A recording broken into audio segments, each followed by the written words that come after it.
And we're live. Welcome back to the LOOPcast. It's Tom, Erica, and Josh. We have a great show prepared for you today. It's funny. I see we got Tom Kidd in the chat, who I know is a big Massie fan, so he probably tuned in a little bit extra to hear I got that at the end of the show. Don't worry. We have a messy primary there. But today we will be covering Marty Makary is out at HHS. Split decisions on whether he was, I don't know, the Pambandi holding up progress or he was the one that was actually trying to make progress. We have some good insight from Tom McCluskey. Erica went and took a look at that. Josh has actually met Marty Makary personally, so we have some interesting context to add there. In B block, we had a lot of information about the economy drop. We had the labor report come out a couple days ago, I think on the 13th, and then as of recent, we got a CPI report on inflation. So I promise it's not boring. There's a lot of really interesting under the surface, maybe warning signs in there for the future. We'll put it that way. And then the boys are off to China. Is this the end of the China Hawks? I don't know, but I have seen some of the funniest memes possible about smoking cigarettes in a wet market with Trump and Xi. And well, that. Are we eating that in the wet market? So that's where we are. But good news, Twilight Zone always. And then I'll just say before we get up top, because it was dominating the chat last episode, and I've gotten emails, I promise that I'm seeing them, but we switched to a new service, so I'm having a tough time responding. So we shifted the show to one time a week. I know that disappointed many of you. We did this prudentially. It was not, a rash decision. We took a lot of things into account. We have a lot of different roles here at Catholic Vote, and we have a very lean team. So in order for us to be effective in what we're being asked to do, we were asked to go down to one time a week. We were all on board with that. We're all being team players here. And so it's not like we're doing it to spite you or because we want to do a worse job. We're doing it because we feel that we have to at this point. Now, if someone wanted to pony up with a lot of cash to get us to go 3 times a week, we're here to accept it, of course. Donations. We welcome donations. But that is the situation right now. And I promise there's no sincere subplot to keep the LOOPcast from you. I just really want to be authentic and sincere. And then to remind people as well, we are 3 people that are Catholic, that love our faith, love our family, and love our country. We don't always agree. We have varying opinions on how to get there. Some maybe are coming to the surface as of lately, but I promise they're from an authentic and sincere place. And I, just want to get that across to everyone so that we don't have more time in the chat about that. Josh, I see you got something. Well, yeah, so obviously you've got Tom Across America and Erica's got the Deep. And so now they got me busy working on a new thing where we take the morning LOOPcast. We take just a real quick video hit in the morning, let people know what's going on. So those people who don't, they aren't big on the email, they can see, they can get the most important story or 2 of the day. And we have a new clip actually there if you want to share it now, but you can always get it by going to LOOPcast. Yeah, absolutely. And yeah, awesome. I know the show's 2 hours. Josh, you can have more Josh. You can have more Josh, of course. Who doesn't want more Josh? Mm-hmm. But 2 hours. So, if you want to keep listening, you can pause it. You can come back to it later. That's what we have time to provide now. And let's just get a little bit more in depth. And yeah, we want to provide a great service. So if you want to help us out, Catholic Vote Champions Club is the best way to do that. CatholicVote.org/champions is where you can support us monthly. And info@CatholicVote.org is where you can make your voice heard. But I appreciate, I guess all this has just told me that people really appreciate us. And I'm so grateful for the people that listen to this program. And I've had some great conversations that have opened my eyes to a lot of different things on different perspectives that I know are really coming from a sincere, patriotic Catholic perspective. So I just want to say thank you to our audience, all the people that tune in. Could not do this without you, and really grateful for all that you've done for my family and for Catholic Vote. So I just want to start out with some gratefulness and some honesty before we get into that was sweet, Tom. The show. I try my best, I try my best. Okay, so let's get into, of course, who we're grateful for, Charity Mobile. Now more than ever, it's important to do business with companies that stand with you and your beliefs. Charity Mobile is a pro-life phone company that serves pro-life customers and supports pro-life, pro-family causes. They send 5% of your monthly plan price to your favorite charity, and they have sent millions of dollars to charities over the past 30 years. Not only that, there are no sacrifices when you switch to Charity Mobile. All their plans start under $50 before taxes and surcharges. Their nationwide coverage is the same as the major carriers, and their friendly pro-life customer service team is based right here in the United States. Plus, Charity Mobile is running a special promotion for our audience. Use promo code LOOPcast to get their free phone offer with every new line of service, plus free activation and free standard shipping. Switch to Charity Mobile and buy the way you believe. To get started, visit CharityMobile.com and use promo code LOOPcast. That's CharityMobile.com, promo code LOOPcast. Thank you, Charity Mobile, for sponsoring today's episode. All right, I say we get into this. Makary is out at MAHA and HHS. Erica, what is the story there? Yeah, so this was a shakeup, and news started to trickle in over the weekend that maybe Trump had approved the firing or the forced resignation of Marty Makary. So the rumors were going wild. And then, in fact, yesterday we got the news that Marty Makary resigned via text to Donald Trump, which is kind of weird, but that's okay. And there was a growing internal conflict going on at FDA over public health policy. Pharmaceutical oversight and agency transparency is the official word. Makary had become kind of a more of a controversial figure even than when he was confirmed a year ago. So people who were fans saw him as a reformer who is an outsider coming in to push accountability inside the powerful FDA HHS bureaucracy. And then critics were saying like he helped undermine, they're also critics of RFK in general, undermining federal health institutions. So one of the major flashpoints. As if they couldn't do that themselves. As if they hadn't done that enough Come on. for the outsiders to come in and do it. So a lot of the scrutiny was over the vaccine communication, drug approvals. He helped to slash a bunch of red tape in the last year in terms of the speed at which drugs can be approved, but also questions about his ties to the pharmaceutical and cannabis industries in particular, and the approvals there. So behind the scenes, we had a major flashpoint involving apparently flavored vaping, fruit-flavored e-cigarettes and vaping products. And apparently the story is that Makary was slow rolling the approval of these things. And this is, of course, after we got approval of like Ozempic, the GP1s, we got approval of the cannabis. Oh yeah, psychedelics. I mean, with psychedelics, and then for some reason, one notable absence there with the vaping. I don't know. What was the Trump notable didn't like absence it. there of fast tracking dangerous chemical that would that Yeah. be mifepristone? Still? Yeah, well, so Interesting. this is another aspect that's being really emphasized in conservative media this morning, is saying that the pro-life movement also was putting the screws on Makary because, and we have expressed this on the show, being unhappy with the failure to really push on the mifepristone, misoprostol, the chemical abortion regimen that had review, right? Yeah, the review for that. And I talked to Tom McCluskey about this. And so again, like I said, if you watch Morning Wire this morning, the story you got was this is the result of pro-life activists putting the pressure on because they were unhappy with Makary. This was McCluskey's exact quote. I wish the pro-life movement had that kind of clout with this administration. And so he's like, I think it's kind of wishful thinking. He said pro-lifers celebrating his firing, including like Lila Rose is out there. So, I mean, they're celebrating this firing. He's like, it's like being excited because they fired the violinist on the Titanic because it crashed into the iceberg. Tom sure does have a way with words.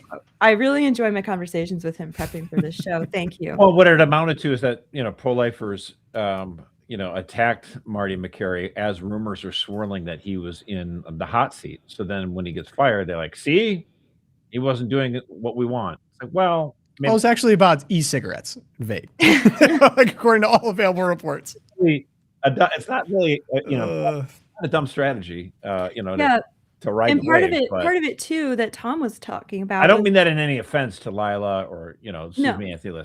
I mean, I get it. Like attack the guy if you and then you can say when he got booted, well, see, he wasn't listening to us. We want the next guy to be better on our issues.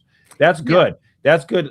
You should do that. You should try to posture like that. We would love the next guy to be better. Unfortunately, the new acting commissioner is a lawyer who has in the past represented Planned Parenthood. Now there's some question that he recused himself, but Kyle Diamantis is hardly a pro-life hero for us to be like, yay, now we have a good guy in there. So things could get a lot worse. And McCluskey was saying that, Rachel Bovard, who's been on the program, friend of the show, she was Marty's Sherpa as he was being confirmed last year and getting acclimated to his new role at the FDA. Tom McCluskey acted as kind of a junior Sherpa to him. And he said, look, with Makary, it was slow, but at least he was someone who met with pro-life groups. He would show up at the meetings. He would have regular conversations. And while the pro-life issues didn't drive him with the same kind of urgency that they drive a Kristen Hawkins or a Lila Rose or even, Tom McCluskey, that he was sympathetic.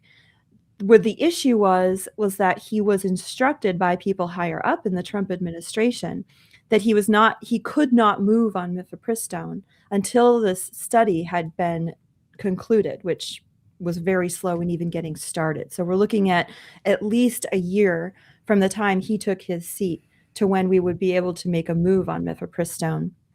And it seems quite clear the administration has put the slow roll on the study itself. Yeah. Because I feel like the Trump administration doesn't want any action on this until after the midterm elections. Right. We'll see if they can make action after the midterms, but right. And there's no sign that the I'm just telling you what I'm. No, I think that's what an I see accurate is- assessment. I think it's an accurate assessment, but it's still frustrating. It's still frustrating. Yeah. It's super frustrating. Well, and the fact that the administration they didn't demand any studies for the Ozempic, the psychedelics, the marijuana. But when it Right. comes It to shows that if they mifepristone, want something, if they wanted gotta to, look they at can. this forward with it. carefully. Right. Yeah. So that's the story with Marty Makary. Josh, you interacted with him in the past, right? What are your impressions? Yeah, I mean, I had the chance to meet with him several times back, many moons ago, 25 years ago, when I lived in Washington, and absolutely smart as a whip. I mean, the guy went to Johns Hopkins. He's a brilliant mind, and I think in many ways he's very much with us. So that corresponds with what Tom was saying, that I think he was under a lot of constraints. It's not like he was allowed to do whatever he wanted to do. And it seems like he got pushed out because he didn't push the e-cigarettes fast enough, or vape or whatever. Which I'm kind of with. I'm kind of with him on that. I have to say. I mean, I agree. Again, Eric, are you vaping? You blowing fat clouds behind the scenes? No, I'm There he goes. I assure you. I stick to bourbon. So we just get back to addictive cigarettes. chemical of choice. Yeah. Cigarettes was. I'd say we just If you're gonna so do I it, knew just go him. to I mean, cigarettes, he seemed like a very good man, Christian man. Cared a lot about the issues that we care about. But I just felt like he was under a lot of constraints and was not able to move forward in a meaningful way on to try to combat or curtail mifepristone in any meaningful way. And as I said, I think it's because from the top, Susie Wiles, President Trump, whatever, they think their calculation is that abortion is just a absolutely last thing they want to talk about until maybe they get on the other side of the midterms. And then we'll see what ends up happening, because as you mentioned, he's a lame duck, so he's got no incentive to do anything either. But the other incentive, I keep reminding people about this, he still has a vice president, Right. and when you get on the other side of the midterms, Vice President J.D. Vance is going to himself want to run for president, and he's going to want to make sure that this is the thing I say. I just don't think after the midterms, I'm not saying Trump is going to be heroic on pro-life stuff, but I don't think he's going to be sliding far to the left, because then that opens up a window for somebody like a DeSantis or Hawley or Rubio or whoever to be like, I don't favor this. Mm-hmm. What do you think hurts Vance more, Iran or abortion? That's a valid question. Again, the Iran question remains, open, because, you look at the numbers right now. It's been this on, off in terms of our battle with Iran. All these different pauses and stops and truces or whatever. But gas is $5 a gallon, and that is hurting a lot of people. And yet,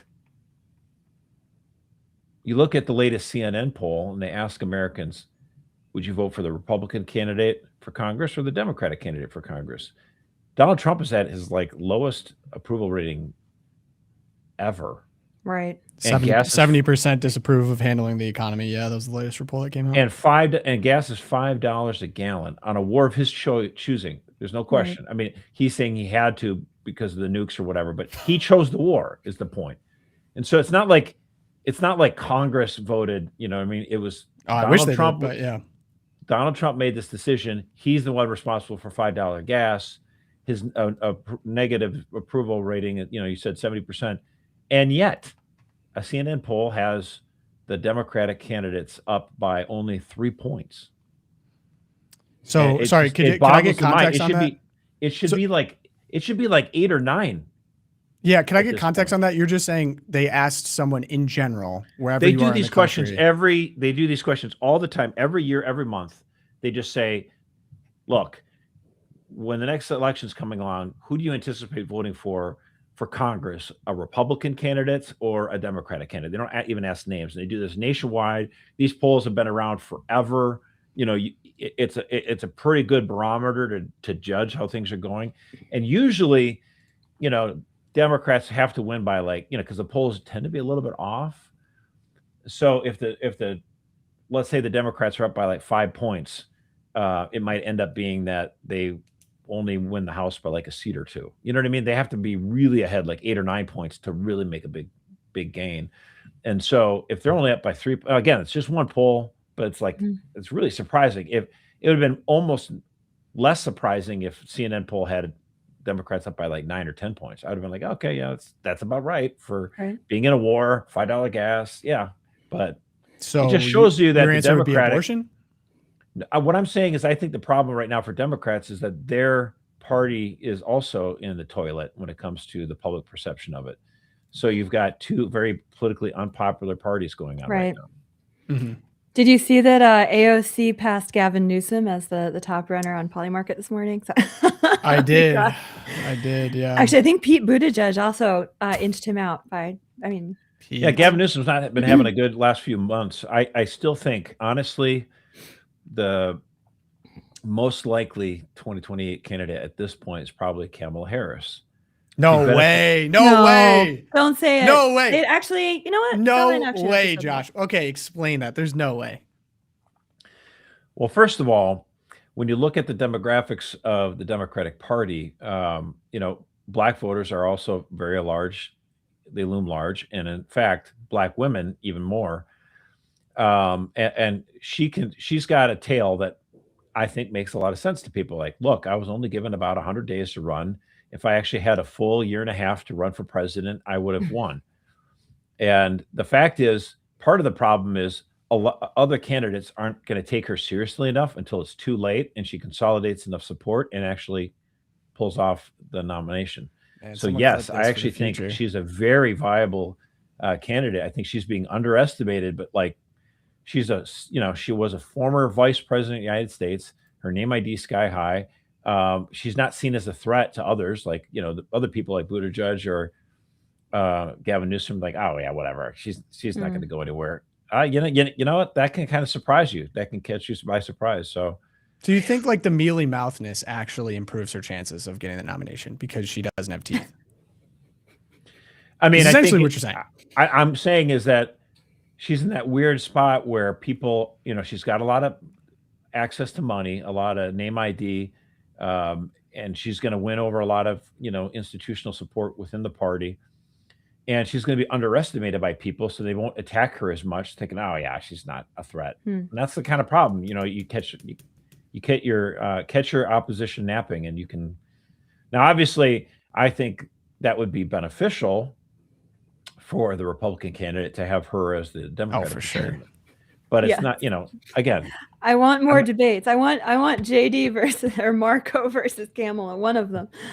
That's really funny. When I think back on Marco debate moments, I think back on little Marco. That's maybe the most sticks out the most. It'll be interesting to see him back in the thing is with Marco, you see you are seeing a lot of difference now. I mean, like, he's so much more comfortable in his own skin, like, you know, being you know, he got up in front of the, I mean, you know, some people will talk about the speech he just gave, talking about the Catholic contributions to the United States, which is really kind of a cool speech. But there was also just the White House press briefing he gave last week, where he just got up there and had, you know, no notes. It was just very polished, totally ad-libbed. It was great. And of course, everyone who's grumpy on sort of the populist wing of the party was immediately, you know, championing Marco 2028. And I still don't see. I don't know about that. But... Yeah, I mean, like, he's institutional. It's the sitting vice president of the United States is still in the pole position to be the nominee. JD Vance would have to trip and stumble, land flat on his face for him not to be the nominee. Did you see Trump's, was it a press conference that he had in the Oval Office, and JD and Marco were both behind him? This was on Monday, I think. And he goes to the room. He goes, "Oh, I don't know who here." He told them to applaud. He's like, "Applaud if you would vote for JD 2028." And like people applaud. And then he's like, "All right, now give me Marco Rubio 2028." Oh and my another like half the room gosh, applaud. man. And he's like, That was not how we gonna- decided talent shows back in the day, actually, at my Exactly. homeschool group. Like a Yeah. reality home show. It was like the Apprentice all over again. And then he's like, I'm not going to endorse anybody, but I think that's the perfect ticket. Vance Rubio, the perfect ticket. But I'm not going to endorse them. It would just be the best. It was I was like, oh, those You Catholics. I don't often pity major political figures, but I did pity Marco and JD. They were like two little schoolboys. Oh my God. Tim Dillon's foundational insight to the Trump administration 2.0 is it's just a reality show. And Iran does not make good TV. So they're trying to get away from that as much as humanly possible. So it's all just about good TV. That's a great example of it. So we had, speaking of not good TV, alarming to pro-lifers as well. I think someone said IVF is being pro-life, something like that. Maybe something an opportunity like that. to. Yeah, I think he was also talking about the sperm of teenagers too. We did. We RFK talked about which is kind of crazy. Sperm counts. That's an RFK. This was a wild right ride. Trump looked like he fell asleep briefly.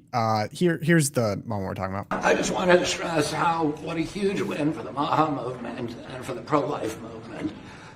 Moms.gov is. It is one-stop shopping for IVF, for prenatal care, for postnatal care, for nutrition, for baby formula, and of course for Trump RX.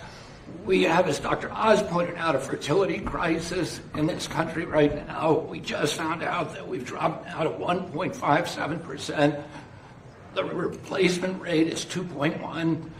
100 years ago, we were at 3.27, so more than double that we are today. We are approaching the cataclysmic rates that Japan and China are now experiencing that is threatening their economy.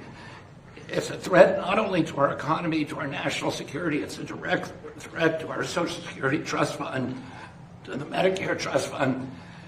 President Trump has directed my agency to find out the cause of the fertility crisis, and that is part of this program. We're looking at the impact of metabolic challenges, which directly affect fertility, of obesity, which affects fertility, of endocrine disruptors, of pesticides, of this toxic soup that our young women are walking around today to try to figure it out. The fertility crisis for women began in 2007. For men in 1970, men had twice the sperm count as our teenagers do today. This is an existential crisis for our country. We had a series of presidents that were trying to discourage childbirth and motherhood in this country. We now have a president that is trying to encourage it, and I want to thank you again for your leadership. All right, so a lot going on here. In the context, I just want to put down for the listeners, for those of you who don't follow. Hard to listen to for two reasons. It's hard to listen to for several reasons. One, just his voice is hard to hear. But moms.gov this was Mother's Day. They rolled out this website, moms.gov. You can pull it up there, Tom. It's not the greatest website, but it's this maternal health portal put out by HHS. Apparently, people have been trying to do this for a very long time, and in a way it could be some kind of response to what RFK was referring to, the discouragement to be mothers. I think the Biden administration had one called like reproductivehealth.gov, where you could go to get abortions for birthing people. Right, for birthing people. The good news here is that birthing people are out, pregnant mothers are in. At the very top there, you'll see right where you scrolled that there's a link to a resource where you can find a pregnancy resource center anywhere in the country. It's a search engine. That's good. Yep, awesome. And that is a great thing. That is a 180 from where we were 4 years ago, for sure. That this is tied, however, to what he called the one-stop shopping for IVF.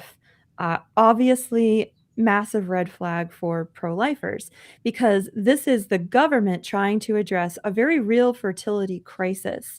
But it's opening up lines by which any future administrations could address that crisis in any way that they want, or use these lines to again go right back to the reproductive health abortion resource for people. So it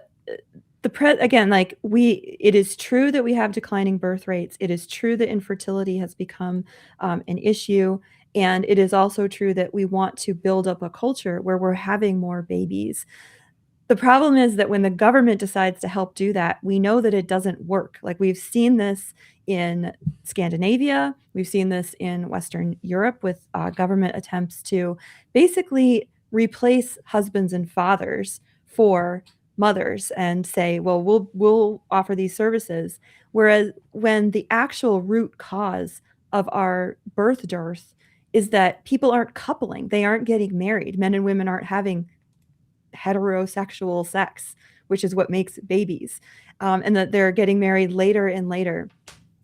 So the biggest issue that I had with what was rolled out was that moms.gov rollout came simultaneously with this proposed federal rule. And you'll remember that about a few months ago, Trump put out an executive order saying we need to promote IVF. We're going to promote IVF. Katie Britt was all over that. And we're going to be so pro-life and we're going to make more Trump babies was the most not attractive line that came out of that. We're just making more Trump babies. Orange hair. With Trump. So the rule was published at the same time moms.gov came out.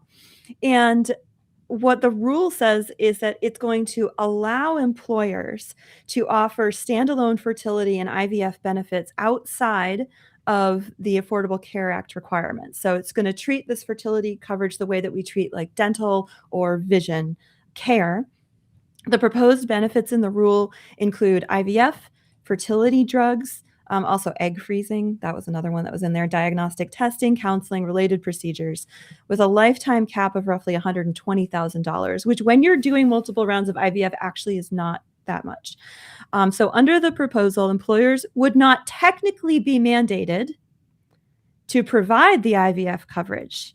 Instead, it's creating, not yet, that's the key. We're creating this new legal pathway that encourages businesses to offer the fertility benefits with fewer regulatory burdens and tax complications.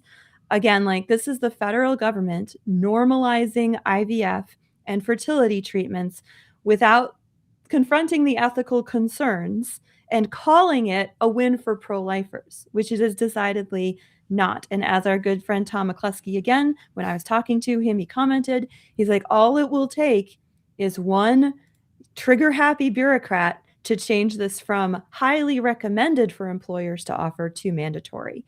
So again, not a good direction in terms of addressing the birth dearth here, and certainly not a good direction in terms of the future of religious freedom for employers who have conscience exceptions. And also at best, it's you aren't talking to real pro-lifers because you never would say that IVF is pro-life.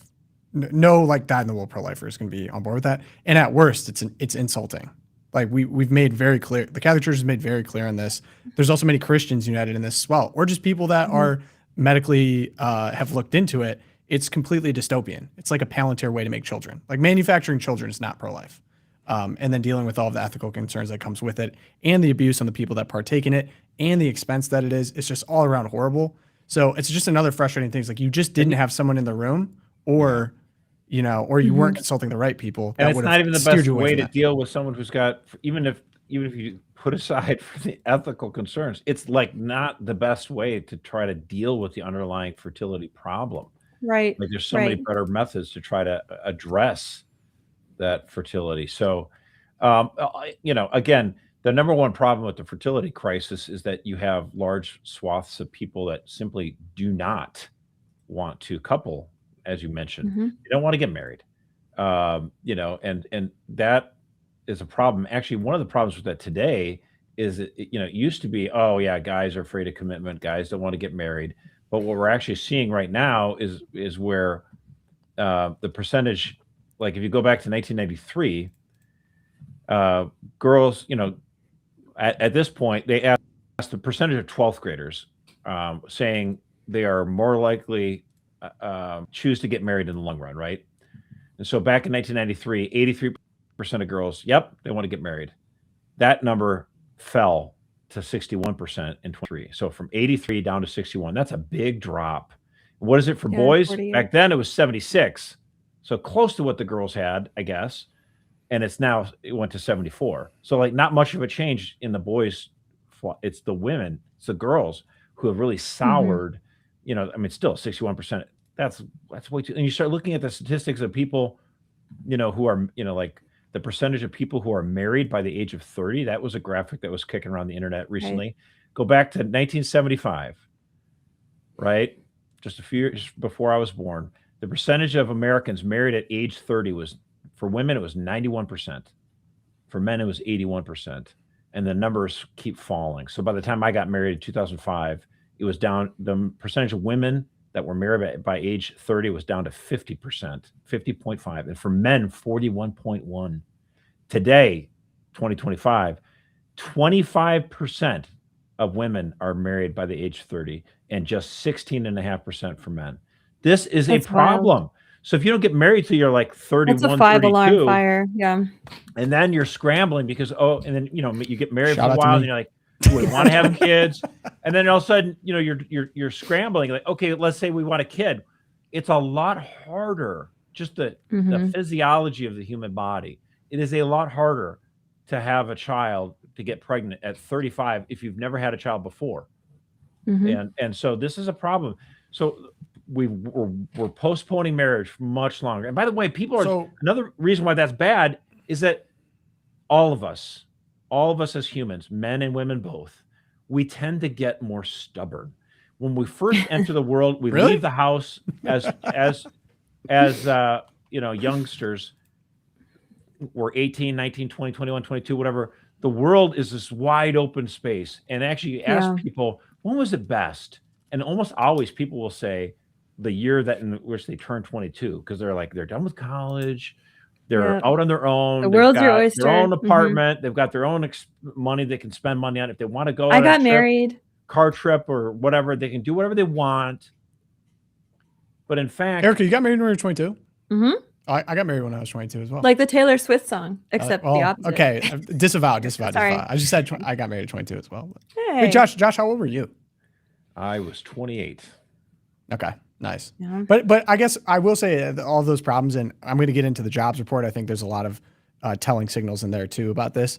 I can wrap it up in 1 second here, just real quick, and then I'll let you go. I mean, just basically, you got to change the culture first. We can do some things on the margin, like, come up with an idea, like incentives for, how to fit car seats in there, because that's a real problem, car seats and cars and stuff like that. Amen. There are things that governments can do on the margins to kind of help out with some of that stuff. Maybe just giving new parents, here's $2,000, because there's a lot of expenses that come for when you first have a kid. So there are things that we can do on the margins, but you've got to change, the culture. You've got to get people getting married younger, and then having kids younger and encouraging that. But that's why I'm saying I got a lot of encouraging signs to report. I guess it is good to always see general trends and then your bubble. But I can say with absolute certainty, and I don't think these are an accident too, like these church communities that I'm a part of. I've so many people married under 30, already have a couple kids. And like you said, it's because that is the culture. You look around and you see the joy. It's not easy either. It's kind of like, but that's, I guess, what makes it appealing. Yeah, this is exactly the conversation that is the deep script coming up. And I think it's 3 weeks. We're going to have one on the secret of happiness, and all the studies point to the number one predictor of happiness is religiosity, followed very closely by marriage, and which makes sense because the only people getting married are in your religious bubbles right now. Not the only people, but the vast majority of people getting married young are in those bubbles. So it's been really encouraging, actually. Like we know what makes us happy. The Spirit is willing. I'm super encouraged. This week. I'm super encouraged, and what was I going to say on that? I'm super encouraged because I see it all around me, and I think that. Well, I lost my point there. Oh no, I saw someone in the chat already was like the most radical formation I've ever had was having children. Getting married and then having children. Shout out the boy Tom Kidd, and I completely agree. And that's why, I made a kind of a quip about all right, manosphere people, you can talk to me when you have a couple kids. It's the great tester of what makes you a man. And I see people around that, they're grappling with it. I will say, I think you can walk and chew gum at the same time. Yes, we can work to change culture, but those changes on the margins that help people already having kids, I think really do help, say, have the fifth kid, the sixth kid, or maybe they are not nothing. It's totally not nothing. What is nothing? Car seats, we can. Yeah, all those things are good things. But what is nothing is saying, okay, we're going to fix the fertility problem by giving women money to freeze their eggs so that when they do get married at 35, 36, 37, they can still make babies. Or and lab-made test. kids That's where what's a lot not of the going kids to are help discarded or this problem. frozen. Not the answer. Yeah. Correct. Not the answer. Correct. Let me get into some economy numbers. I think that's illustrative for this as well. But before I do that, we have America 250 guys. If you want to come join us, it's gonna be a rager. It's gonna be a party. Zeal for America 250. It's gonna be in La Crosse, Wisconsin, at the Shrine. It's gonna be a historic Catholic rally. It's gonna be lots of prayer, lots of great speakers. Cardinal Burke, of course, Kelsey Reinhardt, CEO and president of Catholic Vote. Michael Knowles will be there. Joe Lombardi. Whole gang, Father Ambrose, Bradley Banning, Steve Cortez. Hey, Look at that. that handsome guy. That's all Josh. spiffed up. There's Erica. There's me. there It's I gonna be am. great. I was thinking another benefit of this too. I mean, there's gonna be a lot of people here that potentially listen to the Loopcast, and I feel like I've just been continually sending out signals like, "How are you feeling about this? How are you feeling about this?" to various people that have been paying attention to politics at various levels. So I'm kind of curious. What's the vibe? What's the perspective? The experience of people in different jobs all over the country. So looking forward to mingling with some people that maybe listen to the show there as well. So Zeal for America 250. It's going to be Saturday, June 13th. Come join us. You can go ahead and grab a ticket now. It's going to be awesome, and don't miss it. Okay, let's get into the economy now. Okay, so basically there's two major reports that dropped. There's the jobs report on the 13th, and then we also had the CPI numbers come out as well. I think that was yesterday. So I kind of collated a lot of the main takeaways, and we now have this to report. So the economy added 115,000 jobs in April, and that was a little bit above, say, what the expectations were. I think we had Reuters at 62,000 jobs, Dow Jones Wall Street Journal estimate of 55,000. So that is more. It's good news. The unemployment rate stayed at 4.3%. Now, the tough part of that is the unemployment rate held at 4.3% with 7.4 unemployed people. However, people working part-time jobs for economic reasons jumped from, now we'll pause on this, 445,000 to 4.9 million people. So 445,000 people were working jobs, part-time jobs for economic reasons. That has now jumped to 4.9. So that means can I just put a quick 4.9 caveat? million? Yeah. It jumped by almost 500,000 to 4.9. Yes, that sounds right. So it didn't jump 4.5 million. Otherwise, that'd have been by gone up 10x. 445,000. Different number. Okay, yeah, okay. Well, read that one wrong. Still concerning. Still concerning. Like 20%. That's where a but- lot of the people went. That's like, but that's like going up 15 to 20% as opposed to 10x. Yeah.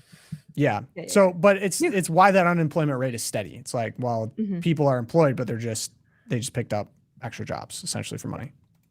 A significant portion. And then specific on ages, and this is where it gets a little concerning, ages 16 to 24 has a 9.5% unemployment rate as of April 2026. That is more than double the overall unemployment rate. As I said, it was about that 4.3%. That is shocking. It's the first time it's been that high since, I think, COVID. So really tough market for new grads are definitely in that category. People looking for jobs right out of college, or if they didn't go to college, that is tough. See, I think part of the This reason was for the really new- shocking one. I think for the new grads, sorry, Tom, I think one of the concerns with that is because the AI, there's some of these companies are a little bit more reluctant to do some of these new jobs because they're hoping to not to have to fill them. So that's an added pressure. It's tariffs too. I think there's people waiting to see how that ends up coming down. It's hard when you introduce so much uncertainty in the job market, and the Obviously, next the generation war is looking too, for you know. leadership and training. War definitely doesn't help. No gas, definitely not helping. So those could be some of the reasons, but I'm just going to go over the numbers. About 1 in 3 American men age 16 and over are not in the labor force, meaning they are not working and they are not actively looking for work. So men 16 plus, civilian non-institutional population, there's 132.67 million. Out of that, not in the labor force currently is 43.96 million, 33.1%. That is a crazy number. I can really hard for me to even wrap my mind around. A third of American men, 16 plus, are not looking for work. Now, maybe there's some people that are just students in there and not currently working, say a part-time job or elsewhere, but that certainly does not come up with that full number. I mean, that is a shocking amount of people that just discouraged and not looking for work. Not great. Probably some of the reasons that Josh, you were talking about there. And then in particular on the youth optimism, there's a big gap, and the gap actually persists specifically in the American market. I'll share a graph here. This is from AP. Let's see if this graph's going to come up. Here we go. It's fewer young Americans say that it's a good time to job hunt for obvious reasons, as we brought up. But it's in particular the American market is feeling this. So if you take a look at this graph, this green line, it's unusual for a few reasons. The first reason is that typically people age 15 to 34 have higher optimism for a job hunt. They think they're going to have better luck, as opposed to older Americans, 55 plus, typically have low optimism. So if you go back to 2008 being the crash, 9% of older Americans thought it was a good time to job hunt, and 24% of that 15 to 34 thought it was a good time. So it stays consistent until you get COVID. It goes down from everyone. And the optimism for young Americans has not rebounded since. Actually, now in 2026, 43% of young Americans say it's a good time to job hunt, as opposed to 64% of the 55 plus say it's a good time to job hunt. So I don't even know how to read those numbers. What would account for that? I understand why younger Americans would, but in particular, older Americans feel very optimistic about the time to job hunt. Another interesting thing on that note, globally, younger adults were generally more optimistic than older adults. So as of the globe, instead of America, a median of 48% of young adults were positive about finding a local job compared to 38% of older adults. So it's inverted in the globe. And that is a change as of really the last 3 years. On to job growth. It's concentrated in a few sectors. We've seen this be pretty consistent. Healthcare gained 37,000 jobs, transportation and warehousing up 30,000, retail trade 22,000, social assistance 17,000. One notable area of contraction, the federal government, down 9,000 jobs. Yes. I had a crazy graph on that. Here's a visual of what we're looking at the federal level. So if you take a look back, 2007, federal employment was down in that 2.7 range. And then you get high time on the census here. Yeah. Census of 2010. Well, naturally. 2020, naturally. But you get a big peak leading up to 2024, 2025. And then, I mean, you look at a straight free fall from 2025 all the way down to below those 2007 levels, right above 2.65. I did vote for this. That's what I voted So for. it's another thing too, because typically federal jobs kind of buoy jobs numbers. So if you work for the government, typically, you know, the jobs report looks a little bit better because they're employing someone as opposed to being unemployed. Now that is not buoying the job market. So you might see tougher numbers in some ways because of that, because you're not getting as much help from, say, the federal payroll. But that was just jumped out right off the page at me. Federal government continues to shrink. Yeah, the only difference is those people, they might be measured as employed when they're working for the federal government, but they weren't really doing much of anything. Yeah. So now if they're Yeah. unemployed, they're still not doing much of anything, but at least it's costing us less. Yeah, I mean, I guess like there's some federal jobs that I still think are necessary. I'm not I like know. agnostic when it comes to that. We like to joke about it, but it's true. There was tons of waste, and typically with bureaucratic government jobs, there's going to be more opportunity for inefficiency. So, you know, that's not to say, you know, good or bad. It just truly, I mean, campaign promise there, federal government is shrinking. Wages are rising. However, it was taken over by inflation. I thought that was really interesting for the first time in a long time. So average hourly earnings rose 6 cents or 0.2% to $37.41. That's hourly. Over the year, average hourly earnings are up 3.6%. However, if you go take a look at the inflation numbers, that actually outpaced for the first time, I believe, since 2023. So the cost of living has outpaced the average paycheck growth in the United States for the first time since 2023. Surging energy prices drove inflation to a 3-year high in April.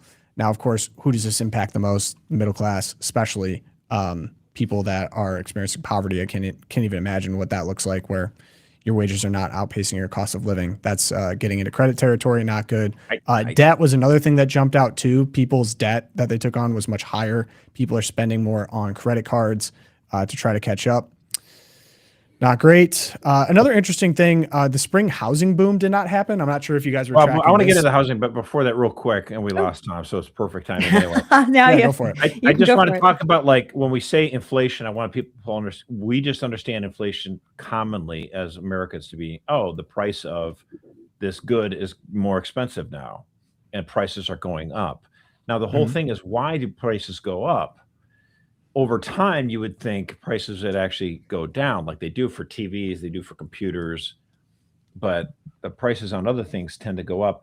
And I just want to remind people, it's worth noting, your government, both parties, has been stealing so much money from you.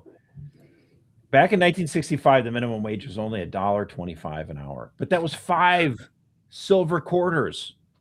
Okay, if you smelted that down, the value of that would be like $35. So I mean, like, we've been debasing the currency, especially since the inauguration of the Federal Reserve from the worst president ever, Woodrow Wilson. So we've had a good run here of 115 some years where the government is just taking money from you. The thing is, the money that's in your wallet is going to become worth less if the government is just printing it like a printer. Right. What do you think? Josh, you sound like a big No. Massey. You sound like a big Massey guy. So you're gonna be voting for him. It's Then absolutely a fact. I mean, it's absolutely a fact. So you and Thomas Massey. the fact is, though, on the housing end of it, we have a problem right now. The prices, the amount of inventory of homes right now that are trying to be sold is growing very quickly, and they're not selling as fast. Mhm. And that's part of the reason why is because the people who are trying to sell the homes are trying to get a higher price than the market justifies. And they're take holding a on look to at them. this gap, Josh. So, This is number of crazy. home buyers in market falls to historic low. Estimated number of U.S. home buyers and sellers actively in the market. We now have a gap of sellers outnumbering buyers by 630,000, the largest gap ever recorded. Now, And it part of really that- broke away at 2024. There's two things that are going on here.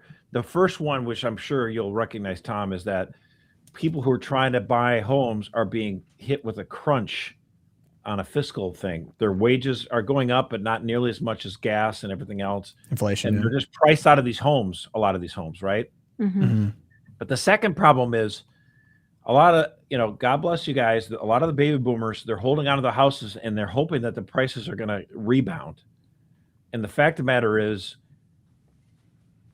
this is an unnatural market gap between what the price is and what it's being sold at. And so it needs to come down. And I don't know what needs to happen for these people to realize, like, you've got this in your mind that the house is worth $500,000. But if you can't sell it and you're trying to sell it, then it's not worth that. Josh, can I cross the divide? Dare I say something on behalf of the boomers? Because look, I love my boomers. Part of the issue to me is that is the primary people's primary fund of wealth that they eventually rely on for retirement. Mhm. And so if you've built up all of your wealth, you've been told, hey, this is going to be in your house, and then you try to sell your house for what you believe you can sell your house for to use to retire. And listen, that's my reach over, okay? Because I still do think that's an unnatural gap, and prices do need to come down here if you ever want to sell your house.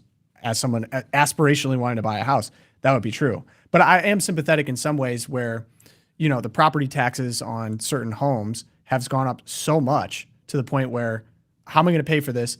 And I'm not able to cash out in the way that I thought that it would be, because this area has become much more valuable to, say, real estate, outside investment. And now all of a sudden, you can't live where you previously could live. I don't know the solution to that, but I certainly see that as a concern. And I'm not talking about the boomers with, the second or third house. I'm just talking about someone that, blue collar or white collar, worked a middle class life, owned their house for most of their life, and now are in this situation. So it's just not a good situation in a lot of ways. One thing that we could do, though, from a policy perspective, to try to, part of the problem here is the housing thing went up very high, very fast, and that would have been the time for people to sell, but maybe they weren't ready to sell. And then a year or two later, now the market's kind of coming down a little bit closer, I think, to reality. And your house might have been worth $575,000 last year, but it's not. Now it's maybe only worth $480,000. That stinks, because that's $90,000. I get it. So, but this is the problem. I mean, talk to people that lived in Flint, after GM left. That's a big hurt. Okay, I get it. Mhm. These corrections Well, happen. Josh, that's why your TVs are so cheap. That's maybe if I could ding you on that. Okay, now hold It's on. Now, one thing we could do from our policy perspective, because right now in Washington, they're going to be working on this, reconciliation bill this year. One of the things that you could do, like right now, homeowners can exclude capital gains on the sale of their house of, for a married couple, $500,000 worth and $250,000 for single filers. That hasn't been raised, those levels, so above that, that's when we start paying capital gains taxes, right? but that exemption level hasn't been raised since 1997. So we're due for it. That's been 30 years. So you could bump that up so that boomers like wanting to sell their house, they're like, oh gosh, I might have a hefty capital gains tax on the stuff above such amount. Hey, you can make it a little bit easier, make a little bit less pain, raise that exemption level. So that's a policy thing that could be done. Hasn't been, again, have prices gone up in 30 years? Yeah, maybe the exemption should rise too. Yeah, another thing on this too is Trump is pushing the Road to Housing Act, in which he would ban institutional investors. Now, this is one thing that I got to give moderate pushback. Maybe it's a chew gum and walk at the same time thing. If you take a look at this graph, as Josh said, the problem is that it's people that own one house that are trying too high of a rate. It's not like in terms of share of the housing market, owners with 100 to 99 units is such a small sliver of the overall owner of houses. Not to say it isn't a problem that BlackRock or whoever else could come in. It makes a great boogeyman, but it's maybe not as big of a problem as being it's not solving the main problem. It's not a root problem. Yeah, it's not the root cause. Problem, I would say. But. Yeah, someone says sloppyism. I mean, it feels very Trumpian to like try to get in, make a splashy win that doesn't maybe address the root causes, but he can claim as a political victory. So like, I wouldn't be mad, I guess, if it happened, but I would like to address more of this. Yeah, I think that a piece that people get confused about a lot too is that while we have this in the housing market, we have this new gap between the sellers. We have way more sellers than we have active buyers. But the fact also remains that if you zoom out, we also still have a major housing shortage in terms of single family homes. So we're looking at a shortage of it's like 4 to 10 million homes a year. Probably take us, if we work really hard, 10 years to build enough homes. And so a better way to bring to lean on the supply and demand principle of the market and to bring up the supply so that we can bring down prices in that way. So we're talking slashing regulations, but also encouraging building construction that is more high quality, smaller starter homes for families. Because what we get with these big land buy-ups like in Colorado or Texas is you get these huge new construction homes that end up being already built to be outside the price range of most young couples and families.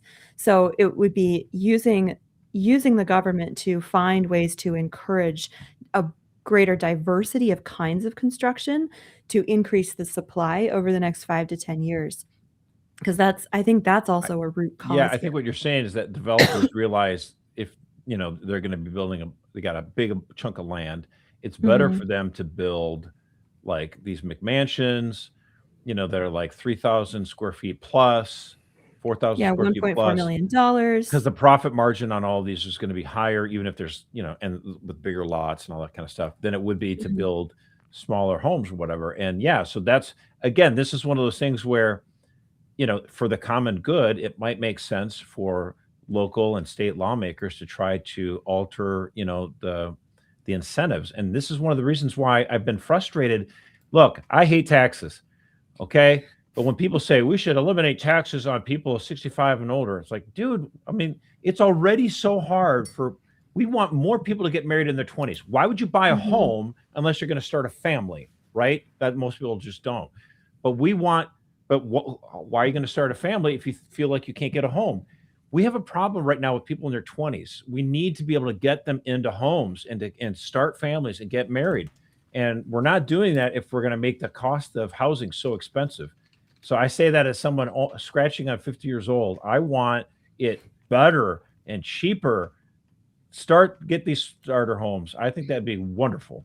All right, I'm going to throw a bomb out there. There's an article called "Total Boomer Luxury Communism," and listen, I always get emails like thinking that I'm attacking people personally because of their age or situation. That is not what I'm saying at all. But if we were a forward-facing country that cared about our posterity, we would shift the tax burden that is so completely out of whack right now from taxing people in their peak earning years. So that would be like, I think 28 might be where you get the highest burden. And then it just goes down and down and down and down. And then we basically, for our boomers in America, there's all kinds of tax incentives. And even like the funny example people bring up is Lauren Boebert, I think, or someone introduced, no, it's Nancy Mace, introduced an exemption to loans for boats, recreational boats, exemption of the tax on that. And it's basically a race of all of our congressmen to try to propose the most niche tax that would give a relief to people with the most money that vote the most in their district, which is going to be 65 plus. And like it is actually by Russ Green in the American Mind. I think it's an interesting article, food for thought. There's a graph in here, I'll share it, of this tax burden I'm talking about. Let me pull that up. I mean, to be clear about it, we're very thankful for our baby boomers spending 40 years in the workforce, earning a lot of money, and the government took way too much of their money. I get it. Totally. But the problem right now is we have a lot of people in their 20s who, because they listened to what the boomer said about credentials and going to college, and the cost of college has gone up so much, they're burdened with so much debt, they can't get a good paying job, the wages are stagnant, houses are too expensive, and families aren't being formed. This is a 5-alarm fire we're talking about. So, that's the biggest concern. Obviously, the one thing, if I could fix one thing in the world right now, it'd be getting rid of abortion. We're going to talk about like an economic policy. The biggest problem right now is a lack of family formation. It's that like 15% of people are married by the time they turn 30. This is a nightmare. We have to change this. Yeah, if you take a look. Oh, sorry. Go ahead, Tom. Go ahead. Are you looking at this graph? I mean. Yeah, I mean. So the burden in orange is taxes. Highest when you reach, apologies for the revision here, but about 45 to 54, you're at your highest taxed and you get your lowest. That's also your highest earned income, obviously. Right. That's your prime. And then as soon as you hit 55 to 64, all the way to 85 plus, I mean, your entitlements are just through the roof here. All this green is entitlements. And then when you actually have to pay in taxes is much lower. And it's great when you reach this place because we obviously want people to reap the rewards of their hard work and live lives, because they plan well, whatever else. But it's like, if you're in this danger zone, this is exactly what you're talking about, Josh, this is the difference between, hey, are we going to have kids? Are we going to get married? Are we able to afford a house? Can we lay down roots? It's just getting tougher and tougher. This was back in 2021. I mean, 18 to 24, I talked about the unemployment rate. We're talking about a third of American men not even trying to get a job right now. Like you said, 5-alarm fire, any way to possibly help these people, especially if you're having children. Because if we don't, they're going to support people like Mondami, the new socialist communist mayor of New York City. And in fact, I was looking at the numbers in the Michigan Democratic contest. You have 3 Democrats are kind of equally divided. One is the Al Sayed's going to win. Haley Stevens is the establishment Democrat. Mallory McMurrow is like the MSNBC California, liberal. And then there's this Abdul Al-Sayed, right? He's going to win. Here's the thing. They're in a 3-way tie. But if you actually, if you look at the numbers of those Democrats aged 18 to 40, he's got 80% of them. Right. So the next generation, they're voting from 18 to 40. They are supporting radical socialist, radical Islamic candidates. And they're not just because all of them are in Dearborn. These are white, black, brown, everyone in the Democratic Party is supporting these socialist Islamic candidates who are calling for radical breaking down of the country. So if you were to say, Josh, what one economic policy could you, snap of the finger do? It's not going to be ending property taxes for people 65 and plus, for the love of God. It would be something like, I don't know. I would end taxes on wages for anyone aged 18 to 35. And like, well, that's going to throw Social Security into it. Then raise it on those older. We need to get less taxes on people who are working from age 18 to 35 so that they can start families. That's what needs to happen. So here's where, again, maybe I throw in the grenade. Mamdani balanced the budget in New York City and actually dropped the controversial property. He was going to increase, I think, property tax and then didn't end up doing it, didn't have to. Now, again, if you look into that a little bit deeper, they got a bunch of money kicked in from the state of New York. I think like $4 billion, which Erica's nodding. And this is what I'm saying. It's not that I'm naive about what's going on there. New York City also does bring in a lot of revenue for New York. However, his predecessor, Eric Adams, was running an insane deficit. He was running like a $12 billion deficit, something crazy. And of course, Mamdani gets to come out with a slick video that he did for his whole campaign and say, I balanced the budget. You know, I found this much waste. We got this much kicking from New York City. I did this and that. Al Sayed is, from what I've seen so far, doing the same thing in Michigan. And this is the frustration. This was the trap that Trump walked into when he walked into Iran. Because regardless of what you want to say, gas is through the roof. Inflation's bad. The jobs report was bad. Youth unemployment is bad. The difference is that they're focusing their campaigns domestic and on affordability and have concrete wins. However you want to say, he got around it. He fudged numbers. He got money from New York, whatever. His campaign focus 1 year in is he balanced the budget. And so until I start seeing that from Republicans seriously, I mean, I think we're just going to continue to cede that ground. Like you said, there hasn't been the pickup, say, from Democrat representatives if you just ask generally. But the frustrating thing is seeing, I guess, people like Thomas Massie who are like, I hate these omnibus bills. Why are we spending $1.5 trillion on the Pentagon? Why are we spending this much money in inflation on a war in Iran based on, at best, confusing pretenses at worst on behest of a foreign country? These are uncomfortable truths, but until I think they're really fully addressed, you're ceding it to Democrats who, like I said, like I'm not a Democrat. Like I hate abortion. I like, you know what I mean? But right. I'm watching this unfold, and it doesn't seem like there's any real serious movement from Republicans other than we got to go primary Thomas Massie, who's like, how does that make sense? And you're spending all this money. So anyway, gas bad, still 550. I got the AAA graph here. Erica, I'm sorry, what were you going to say? Yeah, I think that like sort of the 60,000 foot, that it's hard to pull all the threads together and to see just the tsunami of generational turnover that we're facing, and that what that's going to mean economically, culturally, and I mean, not to get too dramatic, but civilizationally as well. So we've got the boomer. We were talking about this too, Tom, earlier about the boomer succession plan and how there really just isn't one, article. Right? Yeah. That you've got boomers staying in their houses. I think 62% of boomers have no intention of selling their primary home ever. They want to die in it. Maybe when they're in the nursing home and in their last days. And that's crazy. We've got boomers who are working longer, who are not making succession plans for their businesses. They still own the majority of businesses in the United States, or a plurality, I think, of businesses in the United States. And there's also this, but there's this huge gap then, like you said, between the boomer generation and their values and everything and their wealth, and then this young and up and coming generation. And we're seeing that when we see people like Mamdani winning. Something that was really concerning to me when I was doing research for another deep episode on Were the 1970s Worse, was that the millennial generation, starting with the millennial generation, if you poll millennials and you ask them about what their biggest goals in life are, like what would be a fulfilling life for you, with the millennial generation, my generation, it flips from family, friendships, fulfilling work to just money, right? Money becomes the top thing. And that lets you go on those vacations you want to. It lets you go on your vacations. It lets you buy the house. It lets you, buy all the luxury goods. It lets you finance your burritos. It's great.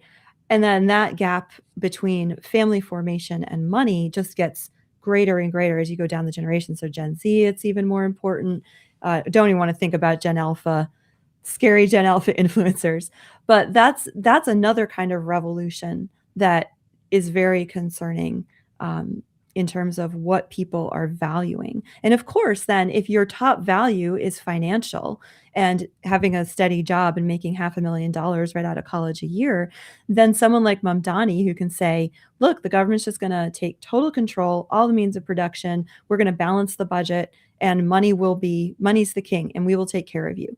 Then you're willing to give up a lot of basic human freedoms and decency to elect people like that. But of course, what Mamdani is doing is it's cooking the books. He first of all got $4 billion from the governor of New York, and then now what he's doing right now, most of these savings, he's delaying pension payments, which will ultimately just make them more expensive.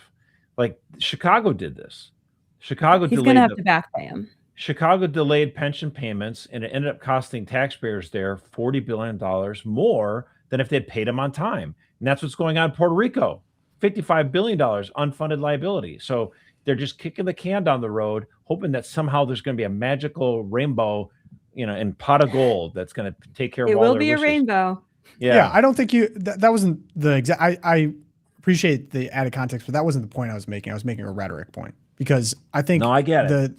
The other thing that I would share here too is like, again, this was the ultimate trap, betrayal, in my opinion, the war with Iran. But Trump speaking ahead of this trip to China, in which he brought, like, I think they were worth like $1 trillion worth of business executives with him.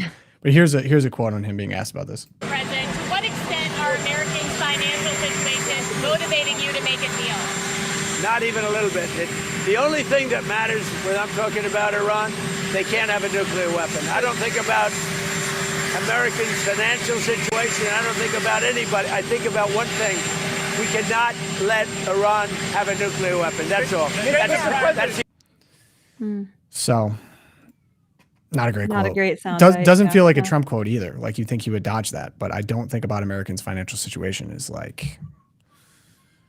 Well, again, the concern is like to make a concession because American people are hurting. Mm-hmm. The negotiator in him is like, I'm never going to consider anything. Everything's on the table. So it's just like, from him, it's a category error. Like, there's no way I'm going to admit to anything. Like, no, everything's on the table, whatever. Yeah. It all feels like from someone who has such good political instincts that you'd be able to avoid that. But I guess I'm not sure exactly what.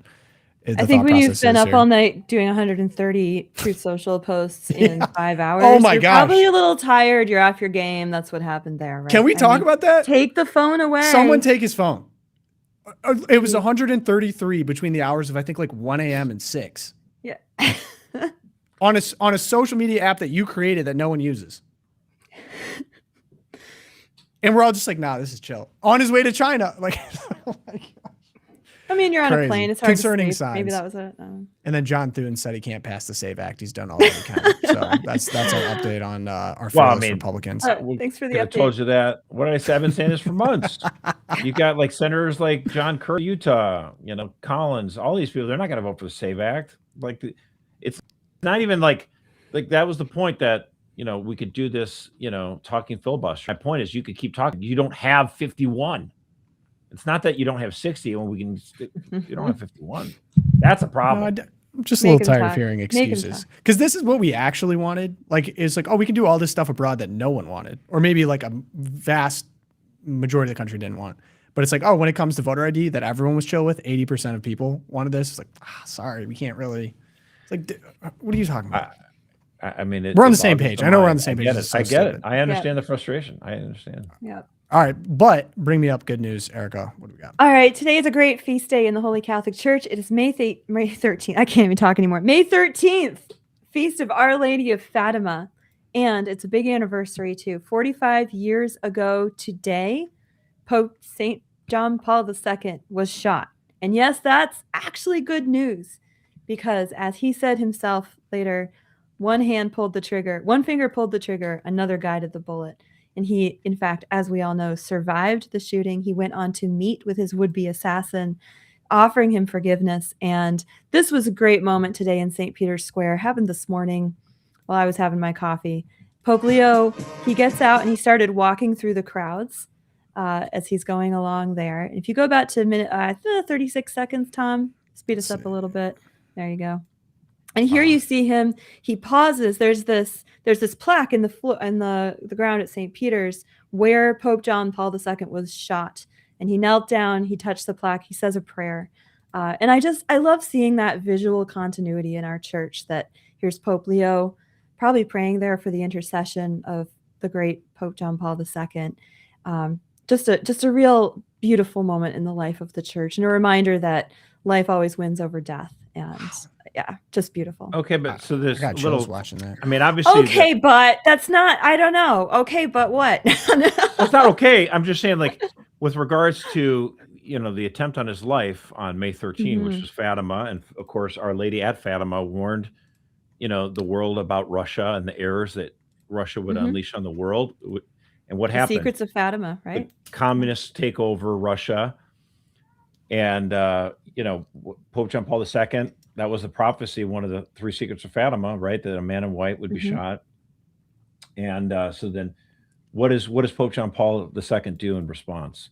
As the world had been, just feeling the pressure of decades and decades of, hot wars like Vietnam, Korea, but then just the specter of nuclear war between these two superpowers.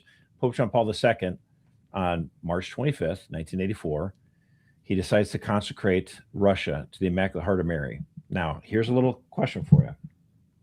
Let's think about what happened in less than a decade. What happens?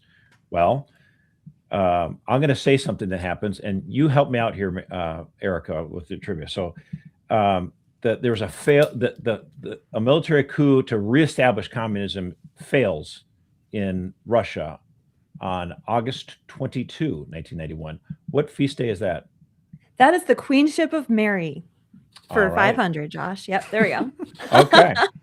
I like this game. The Loopcast leaders trivia. of Russia, Ukraine, and Belarus meet together to form a Commonwealth of Independent States to begin the breaking up of the Soviet Union on December 8, 1991. What feast day is December 8? That would be the Feast of the Immaculate Conception, Josh. Ah, very good. I love this game.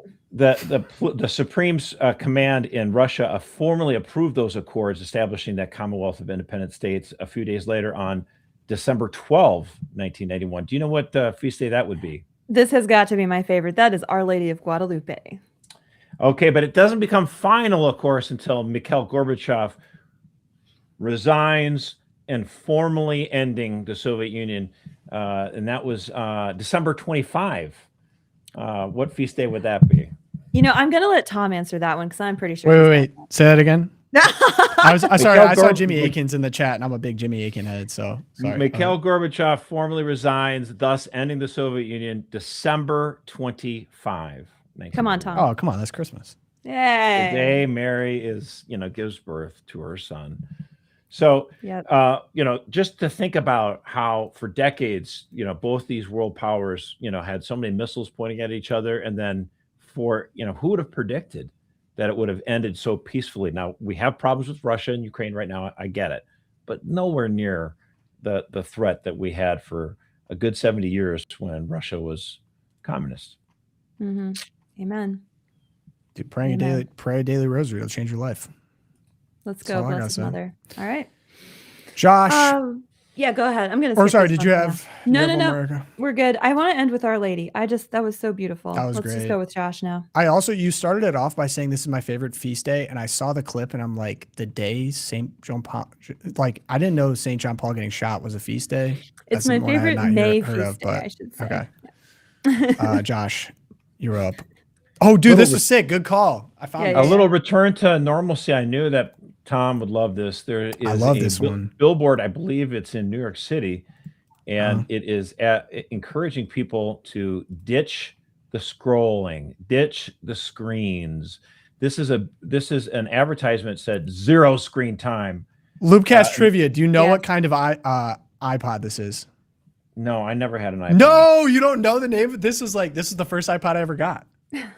The No iPod way. Shuffle. iPod Shuffle. Shuffle. I had a Read- gold iPod Shuffle. I got it for Christmas, and that was back when you had to buy individual songs on iTunes if you were a good ethical person and didn't, pirate it. And it was like 99 cents a song, so you really had to invest in songs that you liked, and then those are the only ones that you could play in the shuffle. You could clip it to your shoulder when you worked out, plug it. It was awesome. So Love this thing. the advertisement on this is 0 screen time. Downgrade now. I find that fascinating. I love that.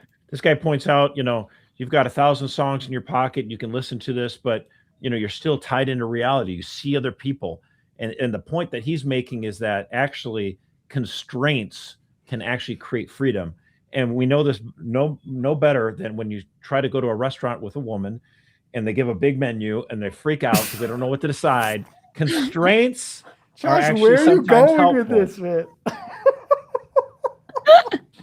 Too many So you only choices take your wife- Land the flood plane. and flood the brain.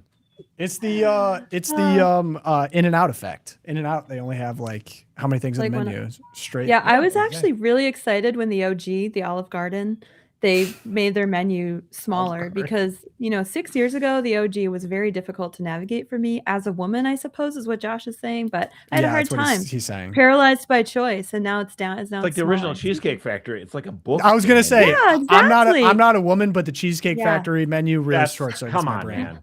So, Celine, did you have an iPod Shuffle?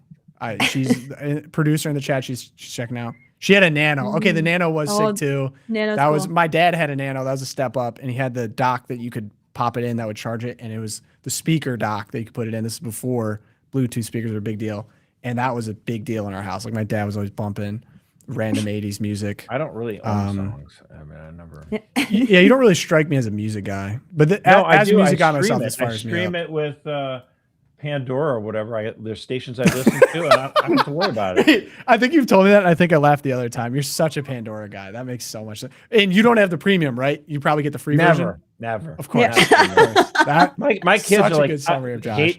they hate ads with the passion of the sun. They're like, I'd like to give them my money. I'm like, I don't. What, a Home Depot ad every 10 minutes is going to really bother me?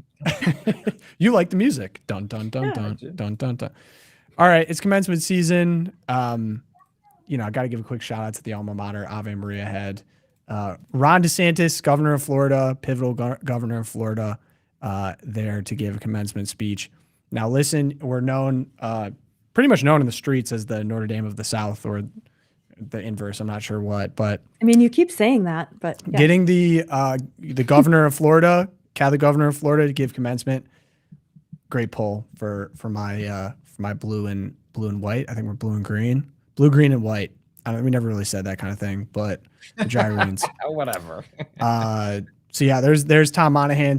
I can't believe he's still going, man. Awesome. So shout out Ron DeSantis. I heard it was good. What did someone say? Like, Erica, you said you had someone there. It's just like such a classic. I had a few description of different DeSantis. friends. Yeah. Congrats to all the grads. I had a few different friends with kids graduating. And one of them was like, yeah, Ron DeSantis, he's not the most like dynamic speaker, but he's solid, solid Ron. So Ron for SCOTUS. I'm here for the Ron. Yeah. For I just think he's perfect. Exactly. Yeah, exactly. Like that's basically the description of Ron DeSantis that I've heard. I knew some of that worked in his office too, is he's just like a machine. So when you get him into rally mode, it doesn't translate because he's just a machine. He'd be a great emperor. The other ding on him was Caesar Augustus vibes. For someone sure. sat next to him at mass in the oratory, and apparently he reached out his hand to hold hands during the Our Father, and that was a big Catholic ding too. So, but he was at mass. We're all on the way. He was at mass though, which is good. We'll give him points for that. I'll go with that. That's the other thing. I know Marco Rubio says he's Catholic, but I looked up his conversion path. Wild. Wasn't he was Catholic, then he was Mormon briefly, and then family when he was young, Episcopal, and then he's like kind of Catholic. Like he is Catholic. Not kind of Catholic. Okay, he's like Catholic now. Good standing, and he goes to mass every Sunday. Okay, sometimes he will also join his wife in going to the evangelical church that she likes to go to, but he fulfills his Sunday obligation by going to mass every Sunday, and he also goes to daily mass on when he can. Obviously. He's the final boss of Florida politics, because if you have the Catholic and evangelical coalition tie in there, you're unstoppable. And you're Cuban. Cuban too, yeah. He really is like he's the Kamala Harris of Florida. Like he checks out. How can you insult him like that? Come on, man. That's a terrible thing to say. Come Tom. on, he would think it's funny. He's a LOOPcast alum. He would think it's funny. Shout out to him. He also plays football. I love when people make the edits of him playing football. I think his son might have walked down at Florida. Okay, is this a true story? So I was trying to figure out this AI generated, but did he actually wear a replica of Maduro's tracksuit on the plane to China? There's like this meme going around of Marco Rubio wearing Maduro's tracksuit. You might have gotten God on that Air one. Force One. Don't know. I'm like, you might have gotten God on that one. No, I didn't get God. I'm asking you. I'm asking. Right, but that's why I'm saying you might have gotten God, because I don't know if I buy that one. I don't think that one. But I do think the video of Trump, Xi Jinping, Tim Cook, and the other guy smoking in the wet market in wife beaters is legit. Right, yeah. That is Elon Musk. Yeah, I think that is legit. That is one a of the great funniest. segue, Tom. Couldn't possibly be AI. Question. You're saying not possible. Not totally possible. Legit. Okay, China visit. Okay, we got video of Trump off the plane. Wild. I where do I even? I didn't see this. Show it. So let's just say these are the things going around my head. There's lots of speculation. The end question is, have we ended decades of being a China hawk? Like, are we getting back to the Nixon open up China era? That's what I'm going to end with. But I'll just say, this is what I've witnessed so far. Here's the gang walking off the plane to flags waving. It looks like the Chinese flag and the American flag. And if you take a look at the crew here, we have Trump, we have Elon Musk, Jensen Huang, which is CEO of NVIDIA. I have some interesting background on that, but because he actually wasn't going to come, and then last minute came, and then Trump was hyping him up right before, and many are seeing that as kind of a strategic move. Precise, we picked him up in Anchorage, Alaska during a refueling. Yeah. Like, also, potential AI video can't confirm of him jumping on the plane like Tom Cruise in Mission Impossible. So we have Tim Cook, CEO of Apple, Larry Fink, CEO of BlackRock, CEO of Blackstone, CEO of Boeing, CEO of Citigroup, CEO of Goldman Sachs, CEO of General Electric, and CEO of Qualcomm, all on there. In total, the combined net worth of these individuals is, I think, $1.065 trillion. Some are joking we sent the entire economy on this plane to China. Some background on Jensen Huang, which I thought was interesting. Basically, he is kind of he holds all the keys because he has the hammers and picks of the new AI economy that's booming here. He makes chips, and the chips make a lot of money. He's the CEO of NVIDIA, and so China's been a big market for NVIDIA historically, but the U.S. has export controls on what type of chips can get over to China, because we see this as kind of an arms race to who develops better AI, reaches, AGI, whatever they've been saying now. But we have restricted these AI capabilities. So he wasn't actually supposed to originally be going on this trip. However, because the original signaling from the White House was, we're going to be debating agriculture, commercial aviation, energy, and other trade issues, as opposed to the AI issue. Not really AI, entirely. Right. Mm-hmm. And it seems like at the last minute, we get Trump personally calling Huang, inviting him, and then he flew to meet Air Force One in Alaska, as he said. Trump praised him as the great Jensen Huang, then turned the story into a viral, meme-worthy event in Chinese social media, as we've seen. So it seems the messaging is AI might be potentially on the table for some type of deal. Again, kind of picking a little bit more towards the China hawks being kind of over in terms of their influence. And also, side note, before we get into some speculation, Trump pledged again to ask about releasing Jimmy Lai, pro-democracy, Catholic. Really praying for that. I'm really praying for him. He was imprisoned by China. He was formerly in what's the vassal state? Hong Kong is a satellite of China now. It used to be free, but... right? 99 years were up, and then the British relinquished it, and now it's basically China. So he's going to bring him up. This is all speculation at this point. The meetings are going on now. Was this surprising to either of you, considering the last couple decades of policy towards China? It wasn't surprising in that the meeting's been planned for a while, and Trump's talked for a long time about wanting to meet Xi Jinping in his second term. So the fact that it happened, and it was delayed, it was supposed to happen back at the beginning of April, but with the Iran war, it was delayed until now. So, nuts and bolts, not a shock, like, oh my gosh, we're going to China now. Was a surprise to see the array of businessmen who were brought along. It'll be interesting to see. Obviously, this has become a much more of a negotiation about economic concerns than human rights, but I think it always was that.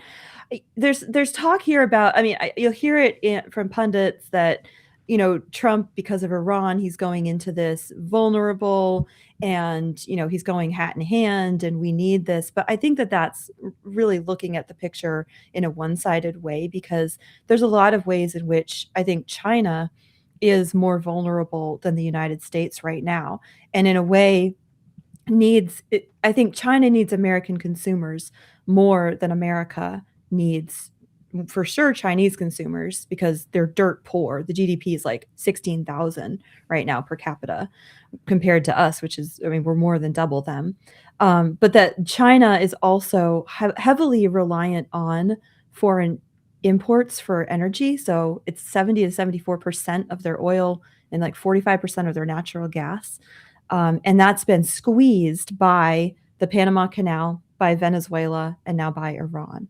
So there's a vulnerability there too that's not being emphasized in the mainstream media going into the But you're meeting. right in the sense that, China, America, China relies on American buying their imports. That's true. The thing that America depends on China, or has for a while, has been them buying up our debt. We'd love to sell to their consumers. We're certainly trying in many ways, but that's the bigger thing. So that's the other half of it. But the problem is, it looks like China also has problems with its debt. I think you had some numbers on that. Yeah, so this is really interesting, and I just learned this yesterday. So America's debt to GDP ratio is 124%, which is not good. If my house had that ratio, we would be in penury. Like, this would be absolutely awful. But China reports numbers as well, and it's really hard to get an accurate number. But even at their putting their best face forward, if they're not fudging the numbers, their ratio is 336%.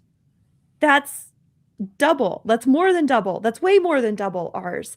And so when you're comparing the situation of our national debts, again, China comes out on the bottom there. And so I don't think everything is doom and gloom and, Trump's hat in hand. That's the narrative that Trump foes would like you to believe. But I think the meetings are going to be much more interesting and could be much more in American interest.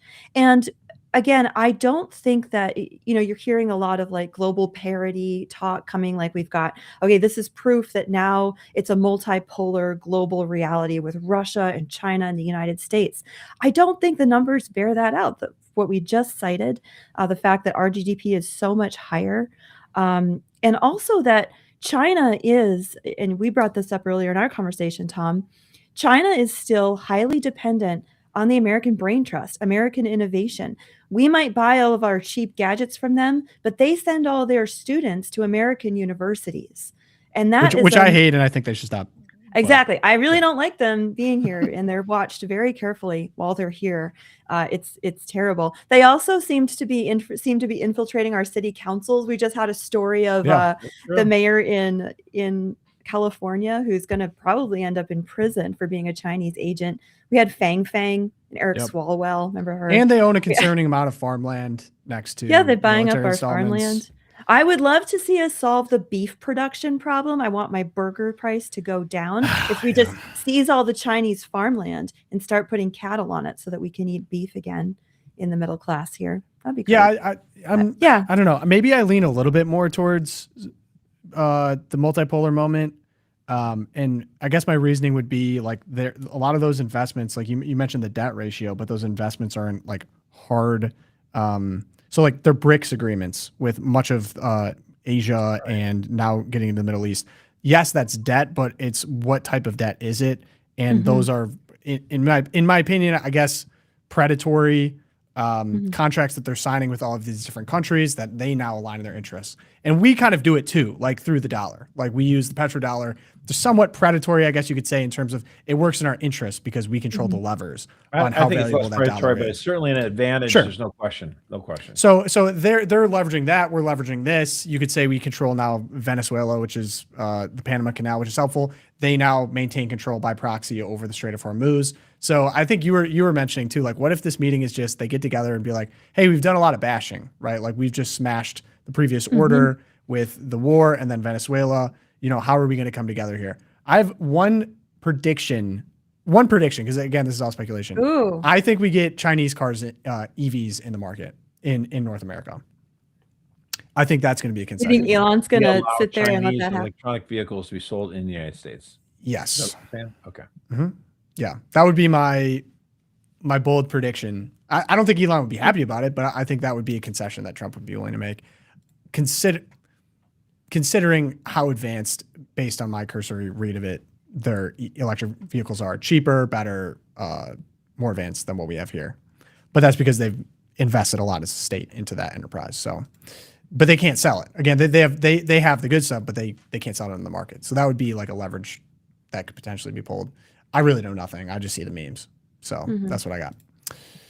Okay, Twilight Zone now, Josh. I mean, just real quick, that the high debt that they have, they felt like they could ride the wave so long as Americans are just gobbling up tons of their cheap imports.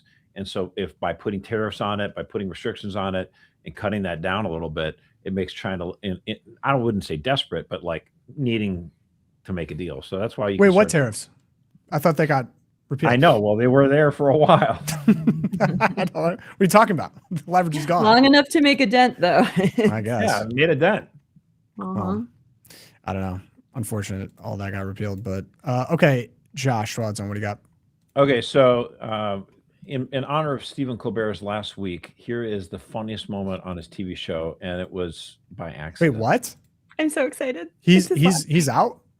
Isn't he out? This is the final week. Yeah, right? this is it. May 21st. It's the date. And don't ask me how I know that. I haven't been tracking Colbert very close, apparently. Okay, here You're we not on go. Colbert Watch?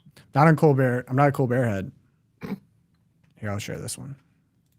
I know you guys are objective over there, that you just report the news as it is. Oh, I know. CNN makes a. I know Is that supposed to be a laugh line? I wasn't supposed to be, but I guess it is. Hey, you got to give him credit for that. That was funny. That was actually funny. Yo, hand it over for that one. He played that pretty well.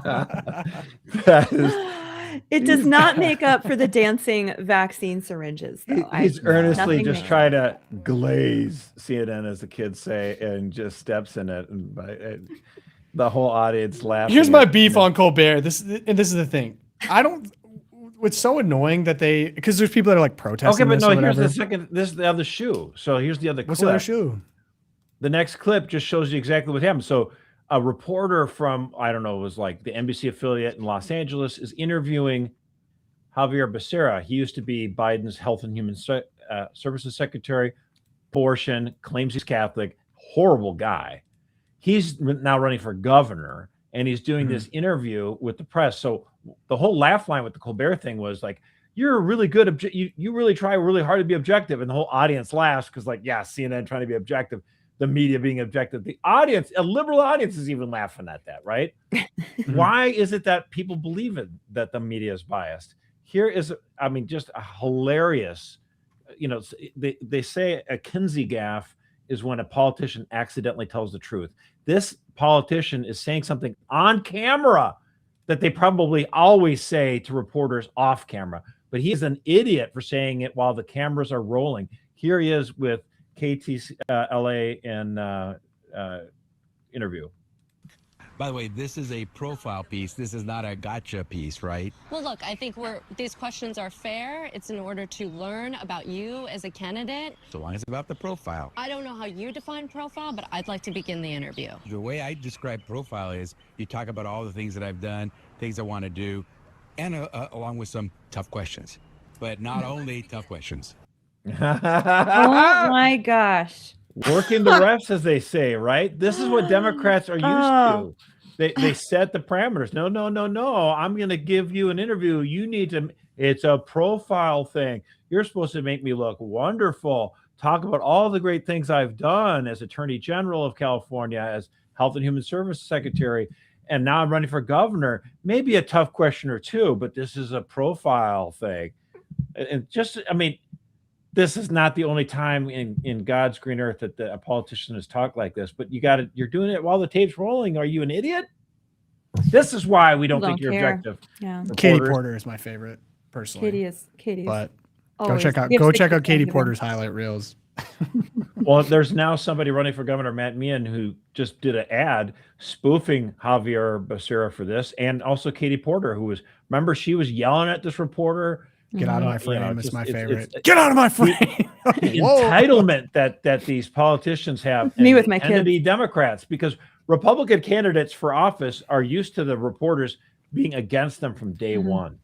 And so they Pause. This is okay. Let me push back briefly. I don't think Fox News is doing real hard hitting journalism. Okay. They're the institutional voice piece of the right. They are. They're not asking tough questions. Republicans, you can't even get on Fox News unless you're in the good graces of President Donald Trump right now. That's just the truth. but I mean, Fox News has influence, I know, but like when you compare it to Washington Post, New York Times, ABC, CNN, NBC, The View, all these different things, there's so many more outlets that are on a liberal viewpoint than for Fox News. Fox News is not equivalent to, like, it's not like 50% of the media ecosystem. This is my point. Sure, but I guess my counterpoint would be I don't think that they're very influential anymore anyway. And so even in the case of Stephen Colbert, like Jimmy Kimmel, et cetera, they feel entitled to be on air for some reason, which I don't understand. They could go into the open market of social media, whatever, build their own brand there. A lot of them won't because they don't have the talent to, or they couldn't. Okay. But you're saying you don't watch Jimmy Kimmel. You don't watch CNN. Nope. That doesn't mean they're not influential. Okay? Right. I also don't watch There are Fox millions, News. of course. There's millions of people that watch it. And I would say you're right that a Republican politician can go on to Fox News and get a softball interview and get questions that are not tough at all. But when it comes to a Democrats running for most Republicans, when they're running for office, they are ready for a hostile media because most of the reporters that they're going to be dealing with are trying to slant everything against them. That doesn't mean that Republican politicians are always right. I'm not saying that. I'm just saying that when Republican politicians are used to a media being hostile to them, whereas Democrats, as we look at Pelosi and Katie Porter and Javier Becerra and Chuck Schumer, they're used to a media that doesn't give them tough questions at all, hardly. One or two, oh, you almost got me there, ha ha ha. But in fact, they're used to being treated like royalty. Yep. Yeah, it's I true agree that's that, the like, legacy thing, but I think the now looking forward, that's over. And now you're seeing even this is a good example of where they're getting tough questions because they're in the wilderness. And the new metric of success is whether or not you can last in hostile environments in the open market of social media. I'm looking forward to a future, as you're saying, it would suggest that the Democratic candidates for office will also get hostile questions. Will they get tough questions more and more frequently? But for the most part, for the last 20, 30, 40 years, legacy, they've been getting so many softballs that they're rusty. They don't even know how to talk. And in fact, they don't even, this is part of the problem. And they end up in blue enclaves. So like, has Gavin Newsom even run a competitive election? No. And Kamala Harris's first competitive election was for president of the United States. I mean, obviously she ran for vice president too. 117 but days. when she ran for Senate, when she ran for Attorney General of California, the contest was the primary. And once you won that, well, it was easy sailing. Right.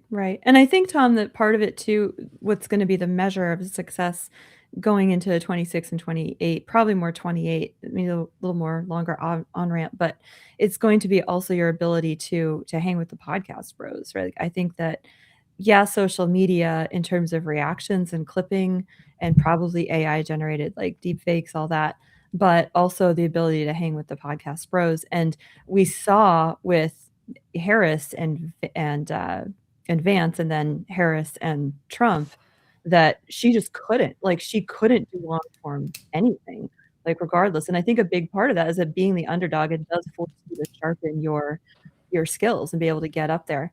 I mean, we saw it with Marco Rubio with the press conference. Like he could take questions from anyone, friendly or hostile. Right. And he was perfectly comfortable. Can you imagine Kamala Harris getting up and doing that? No. The Kamala Harris of 2024 was unable someday to do that. The question is, over the course of the next 3 years, is she going to try to develop that improve, and develop some of these things, so that she can run better. In other words, if my prediction is right and she becomes the nominee, Republicans would be foolish to fight the last war. That's the mistake of every war. Yep. You fight the battles of the previous engagement. You have to consider the fact that she might actually have tried to improve herself and learn to do longer form interviews, learn how to, get beyond just the mere sound bites. But we'll see. Yeah, I think I actually agree on the legacy, and I think the point you made earlier still makes a lot of sense. Why are Dems still unpopular? Congressional Dems still unpopular, despite inflation, despite all these problems.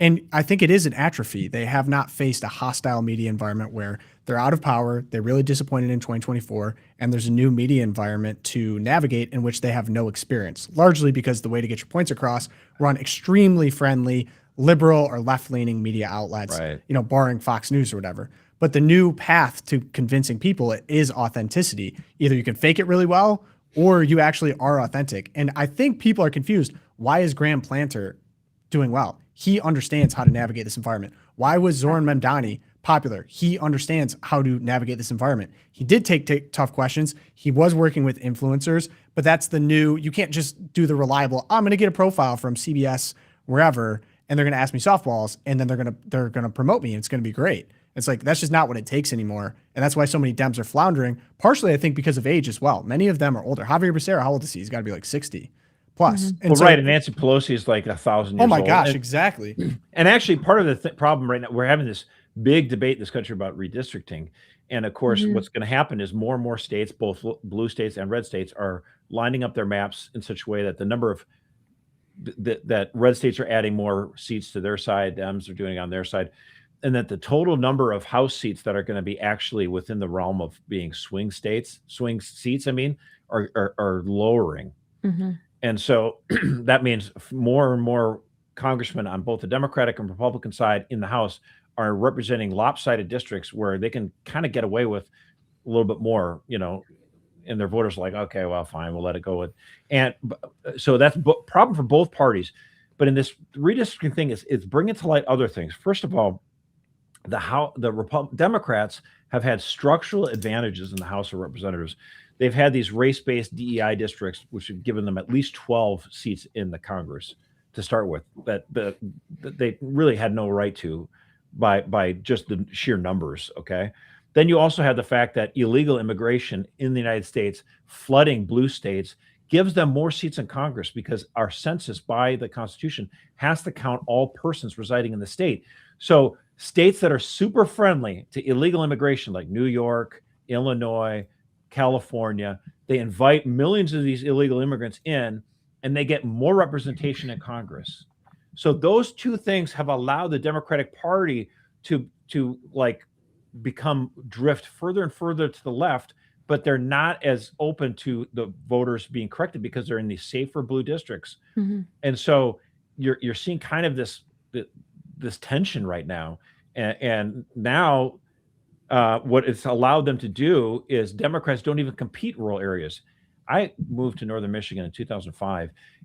At the time, I was represented by a blue dog Democrat, Bart Stupak, right? But that was actually kind of relatively normal, and not just in the House. You'd have Democrats would win rural states. There were 2 Democrats in North and South Dakota each when I graduated from high school. Montana had a Democrat. This was not rare, but they're gone. They've gone the way of the dodo bird. Democrats have realized now with the new gerrymandering and all this other kind of stuff, because they concentrate in big cities like Chicago, New York, LA, whatever, they're not even competing for these rural areas.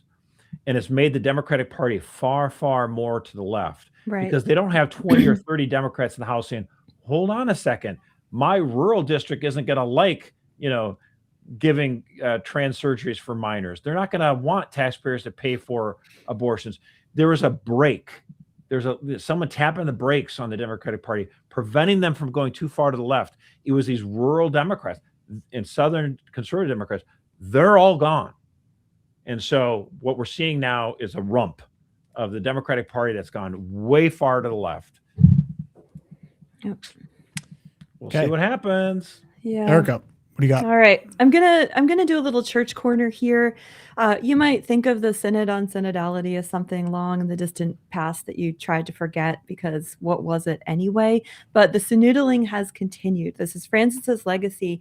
The Synod and Synodality, they have begun issuing reports from these study groups that were breakoffs from the meetings that were held in 2024.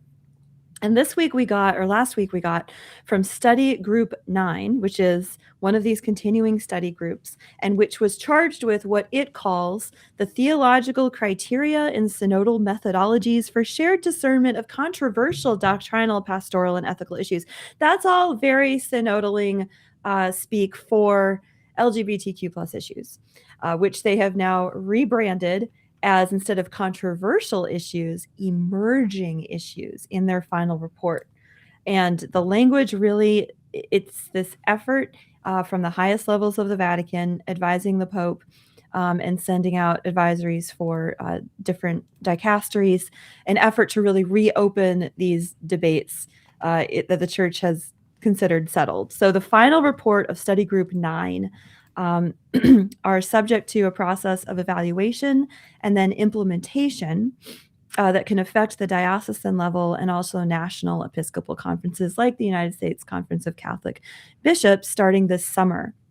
And then, of course, in October 2028, when we are all busy with our presidential election final push here in the United States, it will culminate in a final ecclesial assembly at the Vatican to do the final report, the final maybe magisterial, maybe just advisory teaching from the church in Rome.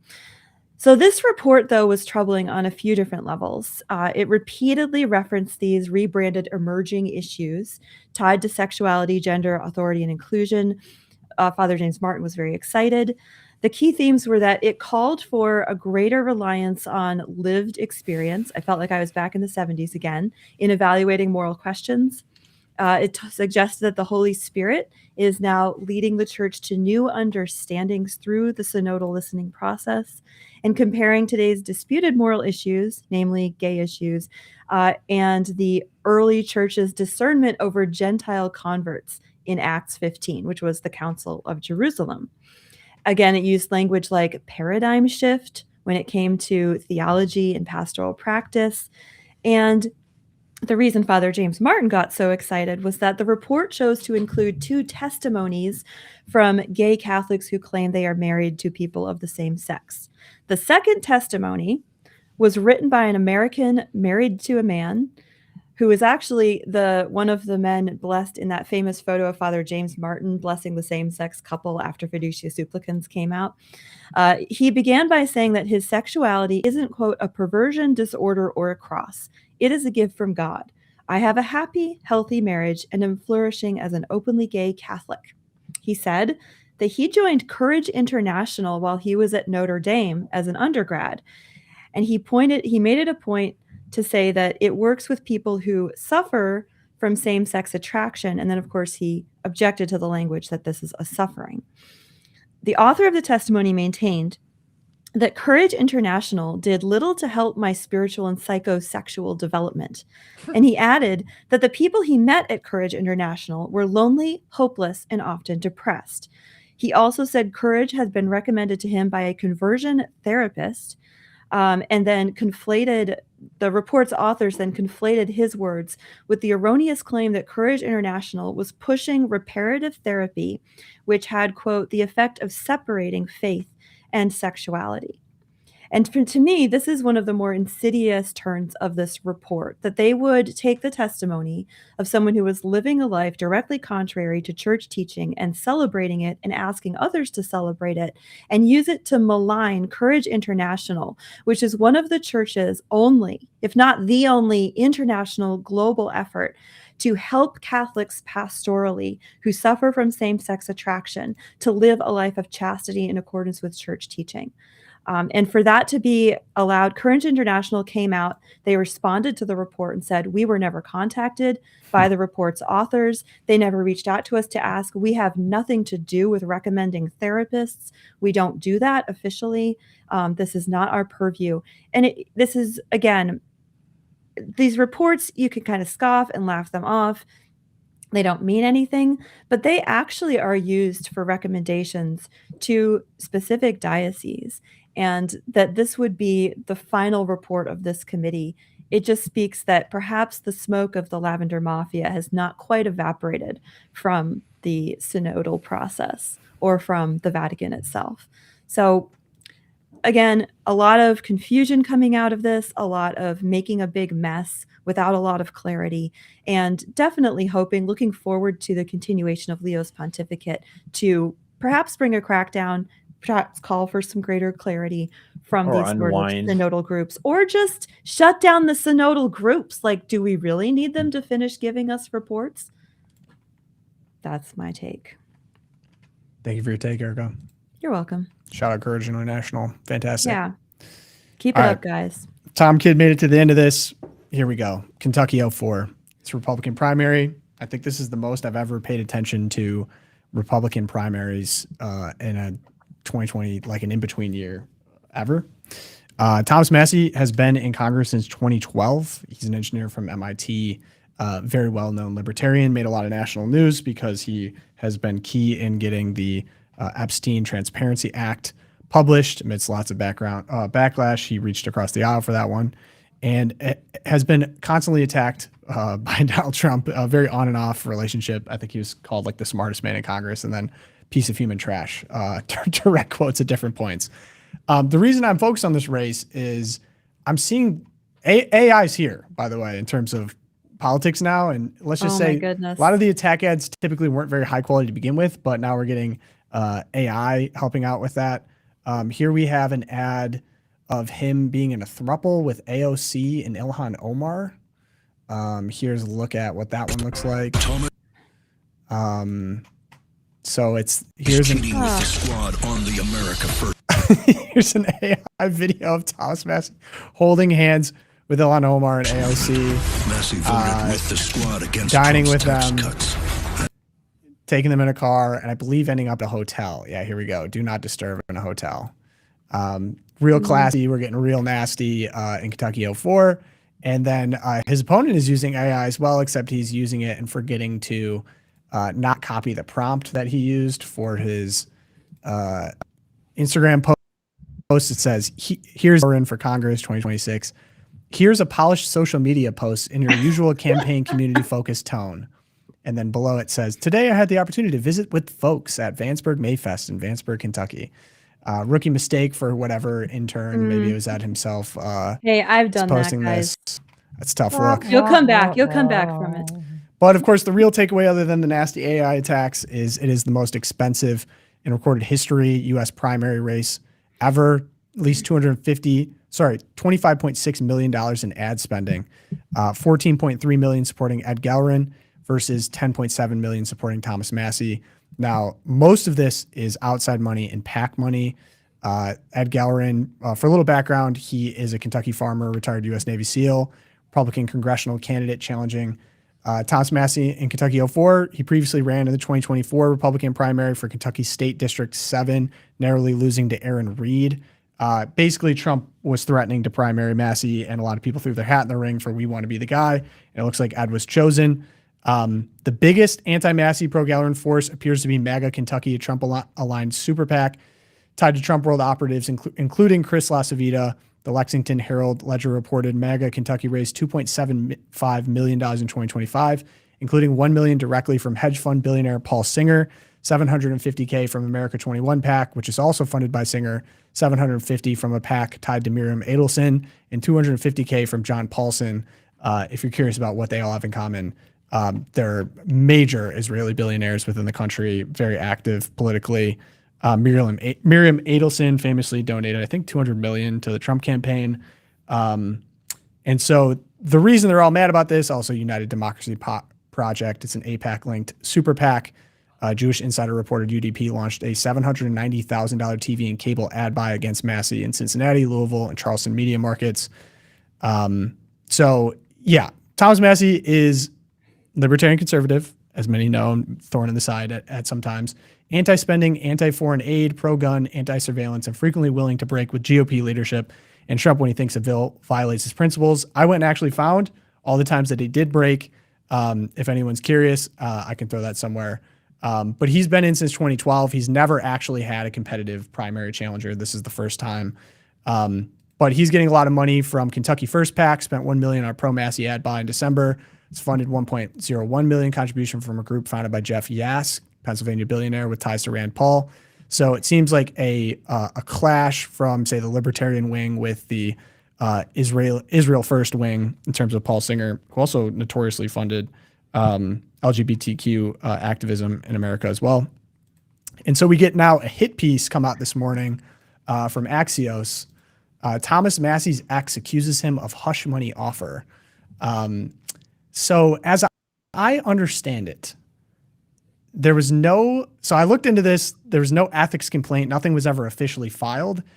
They basically simulated what looks like a deposition of some kind with a woman that accuses him of, I think he reached out via Twitter DM, and then they started dating, said that Massie got her a job with Victoria Spartz.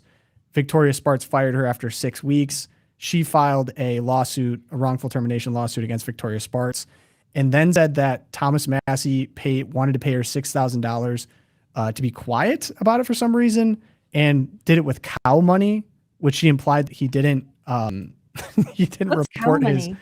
cow money would be money he makes from his ranch. Oh, So because he raises cows, he has a farm. right. It's off the books. It's not part of his campaign. Or Got whatever. it. Off the books. Thomas Massie responds, "It's sad that a week before this election, people are making false and unsubstantiated allegations about me in an obvious attempt to influence the outcome of the election. All of the claims of inappropriate conduct are false. I've never offered anyone money in exchange for their silence. I report all of my farm income, including cash, to the IRS.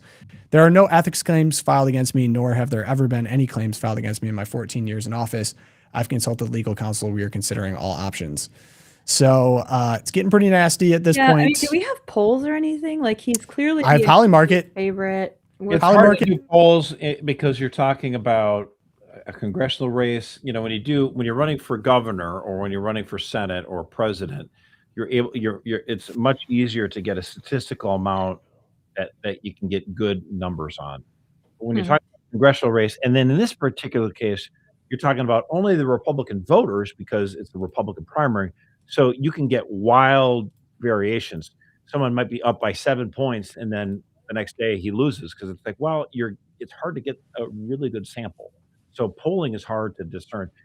The poly markets is where people who are betting their own money are going to say, this is who we think it is. But of course, even that can be influenced. Some people will use money to drive up their stock on their try to help their candidates. So that also is kind of you can involve some noise. We'll see. So Yeah, our campaign's gonna have to budget from now on for Polymarket influencing because Potentially to go forward. But yeah, some sample polling, I think this largely bears out too, my opinions. We have age 17 to 25, Massie's up 25%, age 26 to 35, Massie up 56%, age 36 to 45, Massie up 38%, 46 to 55, Massie plus 17. And then Ed Gelrin is up everything above 56 years old to 75 plus. He's up in all of those categories in similar margins. So it seems like we're split age-wise as well here. Tom and I were going a few rounds on this before we started the podcast here. And it's funny because, you know, the Libertarian Party itself, there actually is a party, Libertarian Party, and it's completely ineffectual.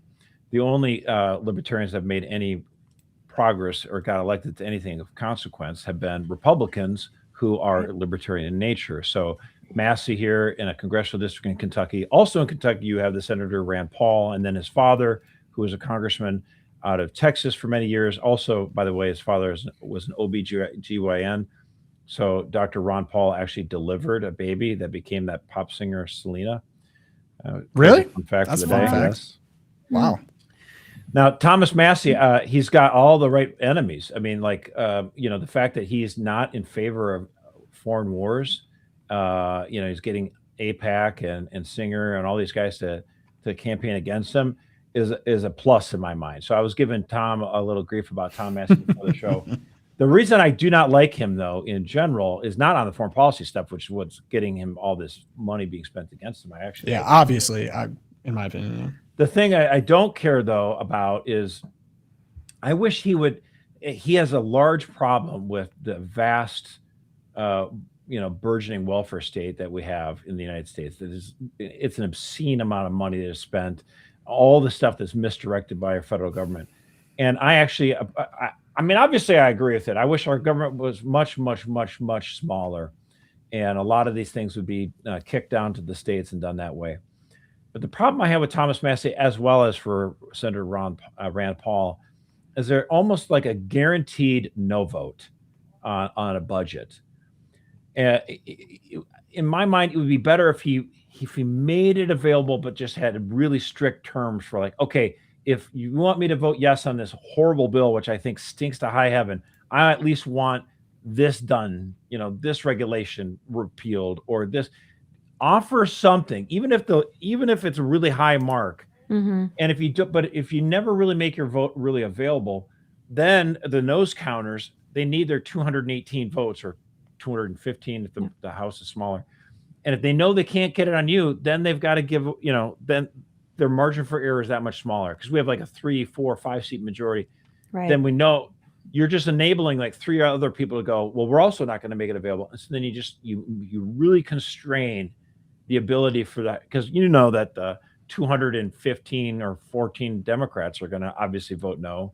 And so if you've got an automatic no on your side, it really gets harder, that much harder to pass legislation in a meaningful way. I mean, I wish obviously we had, you know, a larger majority of Americans that wanted smaller government. I mean, I would love that, but Can I push here? Because so I would push back briefly, because the one that comes up all the time is he voted against the big beautiful bill, which was the spending package in 2025, and he's being attacked as like, oh, you were against tax cuts, you're against the border wall, you're against the social policy provisions, but he on principle said, I don't like omnibus bills, in which we complain about just about every time it comes up here on the show, how they use that as a vehicle to get in tons of terrible spending, pork, horrible things. He says, I'm not going to do it. I'm not going to vote for it. It's bad. It's bad on principle. I'd rather withhold for those exact exemptions that you're talking about. He actually recently just did this with the farm bill that was about to be passed, because they had a protection for Monsanto Bayer, which was protecting people from suing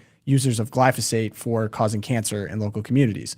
Now, he said, I'm not going to vote for it unless that's taken out. That needs to be a provision. I think Anna Paula Luna actually was the one that put something up to strip it out, which is fantastic. But to me, isn't that exactly what you would want in Congress? Wouldn't you want someone that is principled, that could work across the aisle, that is preventing, say, the sheep that would go along with this mission, that gets all the pork put in, that we constantly complain about? Like, to me, he's one of the only ones that will actually, on principle, say, no, I'm not going to do it. It's bad for the country. yeah, so and it is raising the deficit. sometimes he does things like that. I do remember that discussion over the last week or two on that, and I thought that was very helpful. I think that was an advancement. So, and other times he gives me, you know, heartaches. So, I mean, you know, I'm not. But I guess I'm not yeah. in favor. I'm not saying I would vote to remove him. I'm not saying I'd vote for his primary challenger. And I guess, yeah, that brings the broader frustration is, why is some- Trump spending gunpowder going after Thomas Massie, who's with him 90% of the time? The reason is because the Epstein files and Israel. Just for anyone paying attention, those are the two reasons. All of his biggest donors are obsessed with reason Israel. is certainly also that he makes that 218th vote harder to get. So you always know, you know, it's a cumulative factor for Trump, obviously. Trump hates what he perceives as disloyalty, and I think that Thomas Massie, there's a personal aspect to it as well. That Sure, but what's frustrating with Trump with that aspect too is he ran on all of these people that now, you know, glaze him, basically, like the Mark Levins, the Ben Shapiros, who are all anti-Trumpers, and now love him because he attacked Iran. And now he takes those people for granted. The people that he actually respects are what he perceives as strong leaders, or people that are principled, because he flip-flops depending on where he's at with them. In the case of Massie, because Massie was with him on the election stuff in 2020, he was with him on the COVID stuff. So he at one point is like, I hate you because you're taking a principled stand against me, you're disloyal. But then as soon as you agree with him in the camp, he pragmatically comes back and is just like, you're the best, great patriot American.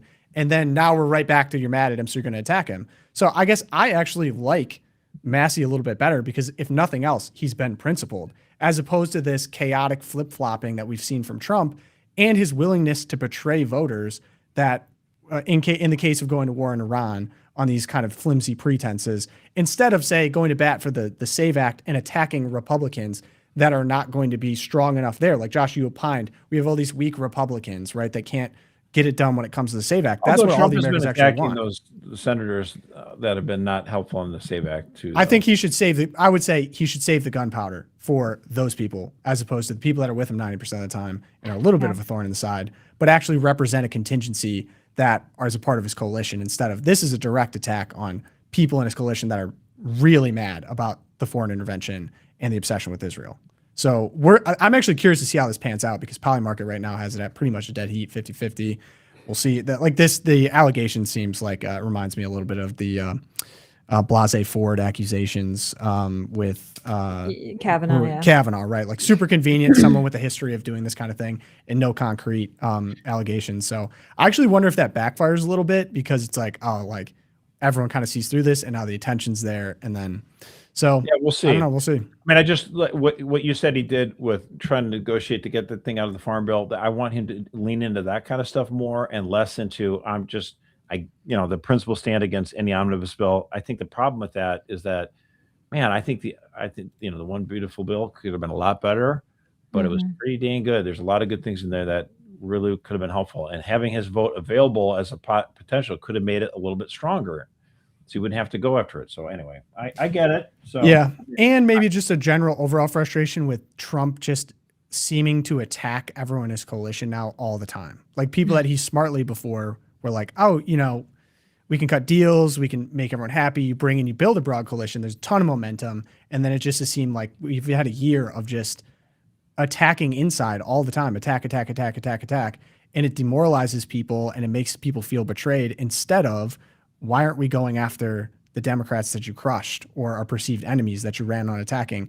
This new Trump where it's like just shooting off at people that were there supporting him in 2020 when people deplatformed him, and like all the times where it's actually dangerous to be a Trump supporter have been there since day one, are now getting, you know, kind of like, it just seems like senselessly attacked. I don't understand it. It doesn't seem smart politically, and it certainly is demoralizing emotionally. So we'll see where that goes. I'd recommend focusing your firepower elsewhere instead of people that actually are with you on quite a bit of things.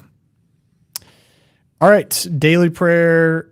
We have Prayer for America 250. Again, if you guys want to join us there, it's in Wisconsin, June 13th. It's going to be awesome. Go check out the website. Celine, you can throw it in there. We're going to end in prayer. The Father, Son, Holy Spirit, amen. O Sacred Heart of Jesus, King of heaven and earth, I place today my nation, the United States of America, into your heart pierced for love of us. On the 250th anniversary of the Declaration of Independence, I acknowledge that true liberty is your gift and that our lasting homeland is the eternal kingdom of God.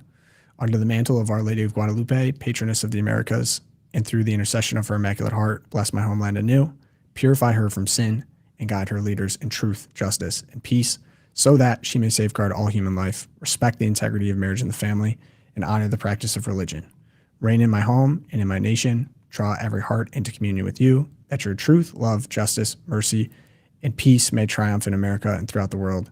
Amen. St. Thomas More, St. Fidelis, Our Lady of Guadalupe, pray for us.